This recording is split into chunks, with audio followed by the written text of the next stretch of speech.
ಆತ್ಮೀಯ SSLC ವಿದ್ಯಾರ್ಥಿಗಳೇ, ತಮಗೆಲ್ಲರಿಗೂ ನನ್ನ ಈಸಿ ಮ್ಯಾಥ್ಸ್ ಚಾನಲ್ಗೆ ಸ್ವಾಗತ. ಸಮಾಂತರ ಶ್ರೇಣಿಗಳು ಈ ಅಧ್ಯಾಯದ ಮೇಲೆ ಹಿಂದಿನ ಪಾರ್ಟ್ 1 ವಿಡಿಯೋದಲ್ಲಿ ನಾನು ಈ ವರ್ಷದ LBA notes, model question paper ಹಾಗೂ ಹಿಂದಿನ ಎಲ್ಲ ವಾರ್ಷಿಕ ಪರೀಕ್ಷೆಗಳಲ್ಲಿ ಕೇಳಲಾದ 4 ಅಥವಾ 5 ಮಾರ್ಕ್ಸಿನ ಕೆಲವು ಪ್ರಶ್ನೆಗಳನ್ನು ಬಿಡಿಸಿದ್ದೇನೆ. ಆ ವಿಡಿಯೋದ ಮುಂದುವರಿದ ಭಾಗವಾದ ಈ ಪಾರ್ಟ್ 2 ವಿಡಿಯೋದಲ್ಲಿ ನಾನು ಉಳಿದ ಎಲ್ಲ LBA notes, model question paper ಹಾಗೂ ಹಿಂದಿನ ವಾರ್ಷಿಕ ಪರೀಕ್ಷೆಯಲ್ಲಿ ಕೇಳಲಾದ 4 ಅಥವಾ 5 ಮಾರ್ಕ್ಸಿನ ಎಲ್ಲ ಪ್ರಶ್ನೆಗಳನ್ನು ಬಿಡಿಸಿದ್ದೇನೆ. ಸೊ ಒಟ್ಟಾರೆಯಾಗಿ ಈ ಸಮಾಂತರ ಶ್ರೇಣಿಗಳು ಈ ಅಧ್ಯಾಯದ ಮೇಲೆ ನಾನು ಮಾಡಿದಂಥ ಪಾರ್ಟ್ 1 ಮತ್ತು ಪಾರ್ಟ್ 2 ವಿಡಿಯೋಗಳಲ್ಲಿರುವ ಎಲ್ಲ ಪ್ರಶ್ನೆಗಳನ್ನು ನೀವು ಬಿಡಿಸಿಕೊಂಡರೆ ಈ ವರ್ಷದ ವಾರ್ಷಿಕ ಪರೀಕ್ಷೆಯಲ್ಲಿ ಖಂಡಿತವಾಗಿ 4 ಅಥವಾ 5 ಅಂಕಗಳನ್ನು ಪಡೆಯುತ್ತೀರಿ. ಏಕೆಂದರೆ ಈ ವರ್ಷದ ವಾರ್ಷಿಕ ಪರೀಕ್ಷೆಯಲ್ಲಿ ಇದೇ ಪ್ರಶ್ನೆಗಳು ಅಂದರೆ LBA notes, model question paper ಹಾಗೂ ಹಿಂದಿನ ವಾರ್ಷಿಕ ಪರೀಕ್ಷೆಯಲ್ಲಿ ಕೇಳಲಾದಂಥ ಇದೇ ಪ್ರಶ್ನೆಗಳು ಬರುವ ಚಾನ್ಸಸ್ ತುಂಬ ಇದೆ. ಹಾಗಾಗಿ ಈ ಎಲ್ಲ ಪ್ರಶ್ನೆಗಳನ್ನು ನೀವು ಪ್ರಾಕ್ಟೀಸ್ ಮಾಡಿಕೊಂಡರೆ ಸುಲಭವಾಗಿ 5 ಅಥವಾ 4 ಅಂಕಗಳನ್ನು ಪಡೆಯಬಹುದು. ಸೊ ನಾವೀಗ ಮಾರ್ಚ್ 2025ರ ವಾರ್ಷಿಕ ಪರೀಕ್ಷೆಯಲ್ಲಿ 4 ಮಾರ್ಚ್ಗೆ ಬಂದಂಥ ಹಾಗೆ ಈ ವರ್ಷದ LBA ನೋಟ್ಸಲ್ಲಿರುವಂಥ ಮತ್ತೊಂದು ಇಂಪಾರ್ಟೆಂಟ್ ಪ್ರಶ್ನೆಯನ್ನು ತೆಗೆದುಕೊಳ್ಳೋಣ. ಪ್ರಶ್ನೆ ಈ ರೀತಿಯಾಗಿದೆ: ಒಂದು ಸಮಾಂತರ ಶ್ರೇಣಿಯಲ್ಲಿ 16 ಪದಗಳಿವೆ. ಅದರ ಎಲ್ಲ ಪದಗಳ ಮೊತ್ತವು 768 ಆಗಿದೆ. ಶ್ರೇಣಿಯ ಕೊನೆಯ ಪದ 93 ಆಗಿದೆ.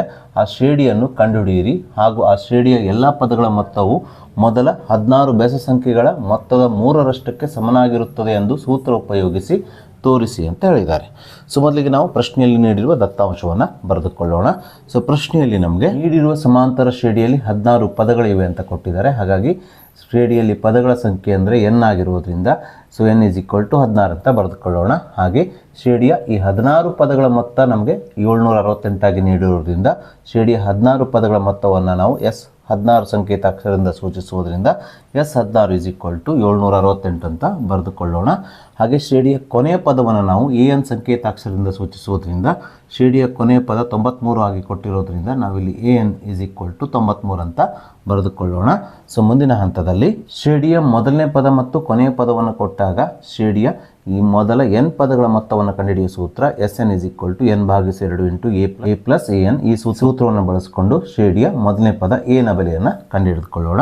ಸೊ ನಮಗಿಲ್ಲಿ S16 ಅಂತ ಕೊಟ್ಟಿದ್ದಾರೆ. ಅಂದರೆ ಶ್ರೇಣಿಯ ಮೊದಲ 16 ಪದಗಳ ಮೊತ್ತವನ್ನು 768 ಆಗಿ ಕೊಟ್ಟಿರೋದ್ರಿಂದ ನಾವಿಲ್ಲಿ S16 ಅನ್ನು Sn ಸ್ಥಾನದಲ್ಲಿ ಬರೆದುಕೊಳ್ಳೋಣ. ಹಾಗಾಗಿ ಇಲ್ಲಿ n ಬೆಲೆ ಎಷ್ಟಾಗ್ತದೆ? 16 ಆಗುತ್ತದೆ. ಸೊ ಈ ಸೂತ್ರದಲ್ಲಿ ನಾವು n ಸ್ಥಾನದಲ್ಲಿ 16ಅನ್ನು ಬರೆದುಕೊಳ್ಬೇಕು. ಭಾಗಿಸು 2 ಇದ್ದ ಹಾಗೆ ಬರೆದುಕೊಳ್ಳೋಣ. ಎನ ಬೆಲೆಯನ್ನು ನಮಗೆ ಕೊಟ್ಟಿಲ್ಲ, ಹಾಗೆ ಎನ್ನು ಇದ್ದ ಹಾಗೆ ಬರೆದುಕೊಳ್ಳೋಣ. ಎನ್ ಅಂದರೆ ಶ್ರೇಣಿಯ ಕೊನೆಯ ಪದ ಎಷ್ಟು ಕೊಟ್ಟಿದ್ದಾರೆ? 93 ಕೊಟ್ಟಿದ್ದಾರೆ. ಇದನ್ನು 93 ಆಗಿ ಬರೆದುಕೊಳ್ಳೋಣ. ಸೊ ಮುಂದಿನ ಹಂತದಲ್ಲಿ S16 ಶ್ರೇಣಿಯ ಮೊದಲ 16 ಪದಗಳ ಮೊತ್ತ ಎಷ್ಟು ಕೊಟ್ಟಿದ್ದಾರೆ? 768 ಆಗಿ ಕೊಟ್ಟಿರೋದ್ರಿಂದ S16 ಸ್ಥಾನದಲ್ಲಿ 768ಅನ್ನು ಬರೆದುಕೊಳ್ಳೋಣ. ಸೊ 2 1 2 2 8 16 ಆಗುತ್ತದೆ. ಇಲ್ಲಿ 8ಅನ್ನು ಬರೆದುಕೊಳ್ಳೋಣ. a + 93ಅನ್ನು ಇದ್ದ ಹಾಗೆ ಬರೆದುಕೊಳ್ಳೋಣ. ನಾವೀಗ 768ಕ್ಕೆ 8ರಿಂದ ಭಾಗಿಸ್ಕೊಳ್ಳೋಣ. ಯಾಕಂದರೆ ಈ 8 ಎಡಭಾಗಕ್ಕೆ ಬಂದಾಗ ಗುಣಿಸು 8, ಈ ಕಡೆ ಬಂದಾಗ ಭಾಗಿಸು ಆಗ್ತದೆ. ಹಾಗಾಗಿ ಬಲಭಾಗದಲ್ಲಿ a + 93 ಮಾತ್ರ ಉಳಿಯುತ್ತದೆ. ನಾವೀಗ 768ಕ್ಕೆ 8ರಿಂದ ಭಾಗಿಸ್ಕೊಳ್ಳೋಣ. 8 1 8, 8 9 72 ಆಗುತ್ತದೆ. 76ರಲ್ಲಿ 72ಅನ್ನು ಕಳೆದಾಗ ಎಷ್ಟು ಉಳಿಯುತ್ತದೆ? 4 ಉಳಿಯುತ್ತದೆ. 4 ಮತ್ತು 8 48, 8 6 48 ಆಗುತ್ತದೆ. ಹಾಗಾಗಿ ಈ ಸಮೀಕರಣದ ಎಡಭಾಗದಲ್ಲಿ 96 ಉಳಿಯುತ್ತದೆ. = a + 93. ಮುಂದಿನ ಹಂತದಲ್ಲಿ ಈ ಸಮೀಕರಣದ ಬಲಭಾಗದಲ್ಲಿರುವ 93ಅನ್ನು ಎಡಭಾಗಕ್ಕೆ ಸ್ಥಳಾಂತರಿಸಬೇಕು. ಹೀಗೆ ಸ್ಥಳಾಂತರಿಸಿದಾಗ +93 - 93 ಆಗುತ್ತದೆ. ಸೊ ಆದ್ದರಿಂದ ಇಲ್ಲಿ a ನ ಬೆಲೆಯು 96 - 93 ಅಂದರೆ 3 ಆಗುತ್ತದೆ. ಹೀಗೆ ನಾವು ಸಮಾಂತರ ಶ್ರೇಣಿಯ ಮೊದಲನೇ ಪದ a ನ ಬೆಲೆಯನ್ನು ಕಂಡುಹಿಡಿದ ನಂತರ ನಾವೀಗ ಶ್ರೇಣಿಯ n ನೇ ಪದವನ್ನು ಕಂಡುಹಿಡಿಯುವ ಸೂತ್ರ AN = a + n - 1 × d. ಈ ಸೂತ್ರವನ್ನು ಬಳಸಿಕೊಂಡು ಶ್ರೇಣಿಯ ಸಾಮಾನ್ಯ ವ್ಯತ್ಯಾಸ d ನ ಬೆಲೆಯನ್ನು ಕಂಡುಹಿಡಿಯೋಣ. ಸೊ AN ನ ಬೆಲೆ ಎಷ್ಟು ಕೊಟ್ಟಿದ್ದಾರೆ? 93ಅನ್ನು ಬರೆದುಕೊಳ್ಳೋಣ. = ಶ್ರೇಣಿಯ ಮೊದಲನೇ ಪದ a ನ ಬೆಲೆ 3 ಆಗಿರೋದ್ರಿಂದ 3ಅನ್ನು ಬರೆದುಕೊಳ್ಳೋಣ. ಪ್ಲಸ್ ಶ್ರೇಣಿಯಲ್ಲಿ ಎಷ್ಟು ಪದಗಳಿದ್ದಾವೆ? 16 ಆಗಿರೋದ್ರಿಂದ n ನ ಬೆಲೆಯನ್ನು 16 ಅಂತ ಬರೆದುಕೊಳ್ಳೋಣ. -1 × d ಅನ್ನು ಇದ್ದ ಹಾಗೆ ಬರೆದುಕೊಳ್ಳೋಣ. ಸೊ ಮುಂದಿನ ಹಂತದಲ್ಲಿ 93ಅನ್ನು ಇದ್ದ ಹಾಗೆ ಬರೆದುಕೊಳ್ಳೋಣ. ಸಮೀಕರಣದ ಬಲಭಾಗದಲ್ಲಿರುವ 3ಅನ್ನು ಎಡಭಾಗಕ್ಕೆ ಸ್ಥಳಾಂತರಿಸಿದಾಗ +3 - 3 ಆಗುತ್ತದೆ. 16 - 1 15 ಆಗುವುದರಿಂದ ಇದು 15 d ಆಗುತ್ತದೆ. 93 - 3 ಅಂದರೆ 90 ಆಗುತ್ತದೆ. = 15 d. ನಾವೀಗ 15ರಿಂದ 90ಕ್ಕೆ ಭಾಗಿಸಿಕೊಳ್ಳೋಣ. 15 1 15, 15 6 90 ಆಗುವುದರಿಂದ ಇಲ್ಲಿ ಡಿನ ಬೆಲೆಯು 6 ಆಗುತ್ತದೆ. ಸೊ ಹೀಗೆ ನಾವು ಸಮಾಂತರ ಶ್ರೇಣಿಯ ಮೊದಲನೇ ಪದ ಮತ್ತು ಸಾಮಾನ್ಯ ವ್ಯತ್ಯಾಸ ಡಿನ ಬೆಲೆಯನ್ನು ಕಂಡುಹಿಡಿದ ನಂತರ ನಾವೀಗ ಪ್ರಶ್ನೆಯಲ್ಲಿ ಕೇಳಿರುವ ಸಮಾಂತರ ಶ್ರೇಣಿಯನ್ನು ಬರೆಯೋಣ. ಆದ್ದರಿಂದ ನಾನಿಲ್ಲಿ ಶ್ರೇಣಿಯ ಸಾಮಾನ್ಯ ರೂಪ A plus D, A plus 2ಡಿ, ಎ ಪ್ಲಸ್ 3ಡಿ ಈ ರೀತಿ ಬರೆದುಕೊಂಡಿದ್ದೇನೆ. ಸೊ ಈ ಸಾಮಾನ್ಯ ರೂಪದಲ್ಲಿ ನಾವು ಎನ ಬೆಲೆ ಮತ್ತು ಡಿನ ಬೆಲೆಗಳನ್ನು ಆದೇಶಿಸಿ ಶ್ರೇಣಿಯನ್ನು ಪ್ರಶ್ನೆಯಲ್ಲಿ ಕೇಳಿರುವ ಶ್ರೇಣಿಯನ್ನು ಬರೆಯೋಣ. ಅಥವಾ ನೇರವಾಗಿ ನಾವು ಮೊದಲನೇ ಪದಕ್ಕೆ ಸಾಮಾನ್ಯ ವ್ಯತ್ಯಾಸವನ್ನು ಕೂಡಿಸಿ ಎರಡನೇ ಪದವನ್ನು, ಅದೇ ರೀತಿ ಎರಡನೇ ಪದಕ್ಕೆ ಸಾಮಾನ್ಯ ವ್ಯತ್ಯಾಸ ಡಿನ ಬೆಲೆಯನ್ನು ಕೂಡಿಸಿ ಮೂರನೇ ಪದವನ್ನು ಬರೀತಾ ಹೋಗೋಣ. ಶ್ರೇಣಿಯ ಮೊದಲನೇ ಪದ ಎನ ಬೆಲೆ ಎಷ್ಟಿದೆ? 3 ಇದೆ. ಹಾಗಾಗಿ 3ಅನ್ನು ಬರೆದುಕೊಳ್ಳೋಣ. ಎರಡನೇ ಪದ ಎ ಪ್ಲಸ್ ಡಿ, ಎ ಅಂದರೆ 3, ಡಿ ಅಂದರೆ 6, 3 + 6 ಅಂದರೆ 9 ಆಗುತ್ತದೆ.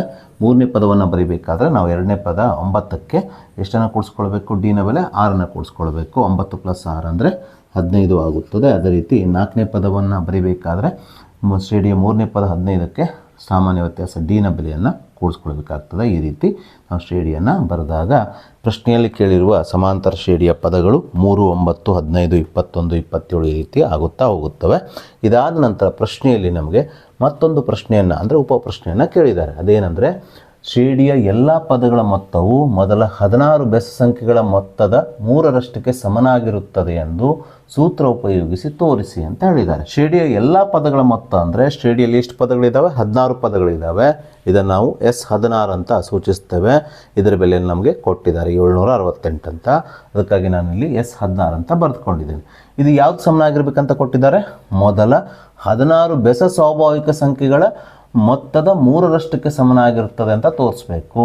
ಅಂದರೆ ಇಲ್ಲಿ ಮೊದಲ 16 ಬೆಸ ಸ್ವಾಭಾವಿಕ ಸಂಖ್ಯೆಗಳಂದ್ರೆ ಯಾವ್ದು ಬಂತು? 3, 5, 7, 9, 11, 13, 15 ಈ ರೀತಿ 16 ಬೆಸ ಸ್ವಾಭಾವಿಕ ಸಂಖ್ಯೆಗಳನ್ನು ಕೂಡಿಸಿದಾಗ ಏನು ಮೊತ್ತ ಬರ್ತದಲ್ಲ, ಆ ಮೊತ್ತಕ್ಕೆ 3ರಿಂದ ಗುಣಿಸಿದಾಗ ನಮ್ಗೆ ಯಾವ ಬೆಲೆ ಬಂದಿರಬೇಕ್ರಿ? ಶ್ರೇಣಿಯ ಮೊದಲ 16 ಪದಗಳ ಮೊತ್ತ ಅಂದರೆ 768 ಬಂದಿರಬೇಕು. ಸೊ ಅದನ್ನೇ ನಾನಿಲ್ಲಿ ಬರೆದುಕೊಂಡಿದ್ದೇನೆ. ಶ್ರೇಣಿಯ ಎಲ್ಲ ಪದಗಳ ಮೊತ್ತ S16.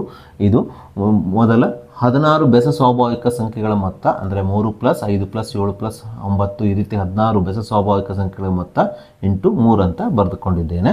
ಸೊ ನಾವೀಗ S16 ಬೆಲೆ ಎಷ್ಟಿದೆ? 768 ಇದೆಯಲ್ಲ, ಇಷ್ಟೇ ಬೆಲೆ 3ರಿಂದ ಮೊದಲ 16 ಬೆಸ ಸ್ವಾಭಾವಿಕ ಸಂಖ್ಯೆಗಳ ಮೊತ್ತಕ್ಕೆ ಗುಣಿಸ್ಕೊಂಡಾಗ ಬಂದಿರಬೇಕು. ಅದನ್ನು ನಾವೀಗ ಚೆಕ್ ಮಾಡೋಣ. ಸೊ 3 ಗುಣಿಸು, ಸೊ ಇಲ್ಲಿ ನಾವು 3, 5, 7, 9 ಈ ರೀತಿ 16 ಬೆಸ ಸ್ವಾಭಾವಿಕ ಸಂಖ್ಯೆಗಳನ್ನು ಕೂಡಿಸೋ ಬದಲಿಗೆ ಒಂದು ಸೂತ್ರವನ್ನು ಬಳಸಿಕೊಂಡು ಮೊದಲ 16 ಬೆಸ ಸ್ವಾಭಾವಿಕ ಸಂಖ್ಯೆಗಳ ಮೊತ್ತವನ್ನು ಕಂಡುಹಿಡಿಯೋಣ. ಸೊ ಮೊದಲ n ಬೆಸ ಸ್ವಾಭಾವಿಕ ಸಂಖ್ಯೆಗಳ ಮೊತ್ತವನ್ನು ಕಂಡುಹಿಡಿಯುವ ಸೂತ್ರವು n² ಎಂಬುದು ನಮಗೆ ತಿಳಿದಿದೆ. ಹಾಗಾಗಿ ಇಲ್ಲಿ ಮೊದಲ 16 ಬೆಸ ಸ್ವಾಭಾವಿಕ ಸಂಖ್ಯೆಗಳ ಮೊತ್ತವನ್ನು ಕಂಡುಹಿಡಿಯಬೇಕಾಗಿದ್ದರಿಂದ ಸೂತ್ರ ಏನಾಗ್ತದೆ ಅಂದರೆ ಇಲ್ಲಿ n ನ ಬೆಲೆ 16 ಆಗುವುದರಿಂದ ಸೂತ್ರ 16ರ ವರ್ಗ ಆಗುತ್ತದೆ. ಅಂದರೆ n ಸ್ಥಾನದಲ್ಲಿ 16ಅನ್ನು ಆದೇಶಿಸಿಕೊಂಡಾಗ n ದ ವರ್ಗ 16ರ ವರ್ಗ ಆಗುತ್ತದೆ. ಸೊ 3 ಗುಣಿಸು 16ರ ವರ್ಗ ಅಂದರೆ 6 ಗುಣಿಸು 16 256 ಆಗುತ್ತದೆ. ಸೊ 3 ಗುಣಿಸು 256 ಅಂದರೆ 768 ಆಗುವುದರಿಂದ ಇಲ್ಲಿ ಸ್ಪಷ್ಟವಾಗಿ ಉಪಪ್ರಶ್ನೆ 2ರಲ್ಲಿ ಕೇಳಿರುವ ಶ್ರೇಣಿಯ ಎಲ್ಲ ಪದಗಳ ಮೊತ್ತ ಅಂದರೆ ಶ್ರೇಣಿಯ ಮೊದಲ 16 ಪದಗಳ ಮೊತ್ತ 768. ಇದು ಮೊದಲ 16 ಬೆಸ ಸ್ವಾಭಾವಿಕ ಸಂಖ್ಯೆಗಳ ಮೊತ್ತದ 3ರಷ್ಟಕ್ಕೆ ಸಮನಾಗಿರುವುದನ್ನು ಕಾಣ್ತಾ ಇದ್ದೇವೆ. ಹೀಗೆ ನಾವು ಪ್ರಶ್ನೆಯಲ್ಲಿ ನೀಡಿರುವ 2 ಉಪಪ್ರಶ್ನೆಗೆ ಉತ್ತರವನ್ನು ಬರೆಯಬೇಕು. ಸೊ ಹಾಗೆ ನಾವೀಗ ಮೇ 2025ರ ವಾರ್ಷಿಕ ಪರೀಕ್ಷೆಯಲ್ಲಿ ಬಂದಿರುವ, ಅದೇ ರೀತಿ ಈ ವರ್ಷದ LBA ನೋಟ್ಸಲ್ಲೂ ಇರುವಂಥ 4 ಮಾರ್ಕ್ಸಿನ ಮತ್ತೊಂದು ಇಂಪಾರ್ಟೆಂಟ್ ಪ್ರಶ್ನೆಯನ್ನು ತೆಗೆದುಕೊಳ್ಳೋಣ. ಪ್ರಶ್ನೆ ಈ ರೀತಿಯಾಗಿದೆ. ಒಂದು ಸಮಾಂತರ ಶ್ರೇಣಿಯ 7ನೇ ಪದವು ಅದರ 2ನೇ ಪದದ 5ರಷ್ಟಿದೆ ಮತ್ತು 5ನೇ ಪದವು 3ನೇ ಪದದ 2ರಷ್ಟಕ್ಕಿಂತ 1 ಕಡಿಮೆ ಇದೆ. ಹಾಗಾದರೆ ಆ ಶ್ರೇಣಿಯನ್ನು ಕಂಡುಹಿಡಿಯಿರಿ ಮತ್ತು ಶ್ರೇಣಿಯ 15ನೇ ಪದವನ್ನು ಸೂತ್ರವನ್ನು ಉಪಯೋಗಿಸಿ ಕಂಡುಹಿಡಿಯಿರಿ ಅಂದ್ಕೊಂಡು ನಮಗೆ ಈ ಪ್ರಶ್ನೆಯಲ್ಲಿ ಕೇಳಿದ್ದಾರೆ. ಪ್ರಶ್ನೆಯಲ್ಲಿ ನಮಗೆ ಸಮಾಂತರ ಶ್ರೇಣಿಯ 7ನೇ ಪದವು ಅದರ 2ನೇ ಪದದ 5ರಷ್ಟಿದೆ ಅಂತ ಕೊಟ್ಟಿದ್ದಾರೆ. ಹಾಗಾಗಿ ಈ ಹೇಳಿಕೆಯನ್ನು ಬಳಸಿಕೊಂಡು ನಾವು ಒಂದು ಸಮೀಕರಣವನ್ನು ಮಾಡಿಕೊಳ್ಬೇಕು. ಸಮಾಂತರ ಶ್ರೇಣಿಯ 7ನೇ ಪದವನ್ನು ನಾವು A7 ಸಂಕೇತಾಕ್ಷರದಿಂದ ಸೂಚಿಸ್ತೇವೆ.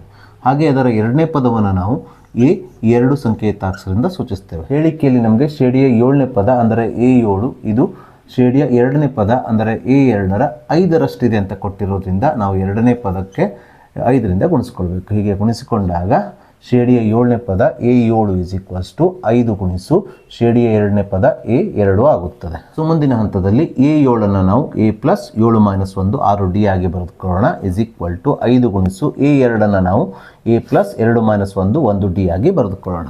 ಸೊ ಮುಂದಿನ ಹಂತದಲ್ಲಿ ಎ ಪ್ಲಸ್ 6d ಅನ್ನು ಇದ್ದ ಹಾಗೆ ಬರೆದುಕೊಳ್ಳೋಣ. ಈಸ್ ಈಕ್ವಲ್ ಟು 5ರಿಂದ ಎ ಮತ್ತು ಡಿಗೆ ಗುಣಿಸ್ಕೊಂಡಾಗ 5 ಗುಣಿಸು ಎ 5 ಆಗ್ತದೆ, 5 ಗುಣಿಸು ಡಿ 5d ಆಗುತ್ತದೆ. ಮುಂದಿನ ಹಂತದಲ್ಲಿ ಸಮೀಕರಣದ ಎರಡೂ ಬದಿಯಲ್ಲಿ ಪ್ರತ್ಯೇಕವಾಗಿ ಎರಡು ಚರಾಕ್ಷರಗಳನ್ನು ಕಲೆಕ್ಟ್ ಮಾಡ್ಕೊಳ್ಳೋಣ. ಅಂದರೆ ಒಂದು ಬದಿಯಲ್ಲಿ ಡಿ ಅನ್ನು, ಇನ್ನೊಂದು ಬದಿಯಲ್ಲಿ ಎ ಅನ್ನು ಕಲೆಕ್ಟ್ ಮಾಡ್ಕೊಳ್ಳೋಣ. ಅದಕ್ಕೋಸ್ಕರ 6d ಅನ್ನು ನಾನು ಎಡಭಾಗದಲ್ಲಿ ಇಟ್ಕೊಂಡು ಬಲಭಾಗದಲ್ಲಿರುವ 5d ಅನ್ನು ಎಡಭಾಗಕ್ಕೆ ತರ್ತಾ ಇದ್ದೇನೆ. ಪ್ಲಸ್ 5d ಎಡಭಾಗಕ್ಕೆ ಬಂದಾಗ ಮೈನಸ್ 5d ಆಗುತ್ತದೆ. ಈಸ್ ಈಕ್ವಲ್ಸ್ ಟು 5a ಅನ್ನು ಬಲಭಾಗದಲ್ಲಿ ಇಟ್ಕೊಂಡು ಸಮೀಕರಣದ ಎಡಭಾಗದಲ್ಲಿರುವ ಎ ಅನ್ನು ಬಲಭಾಗಕ್ಕೆ ಸ್ಥಳಾಂತರಿಸ್ತಾ ಇದ್ದೇನೆ. ಪ್ಲಸ್ ಎ ಬಲಭಾಗಕ್ಕೆ ಹೋದಾಗ ಮೈನಸ್ ಎ ಆಗುತ್ತದೆ.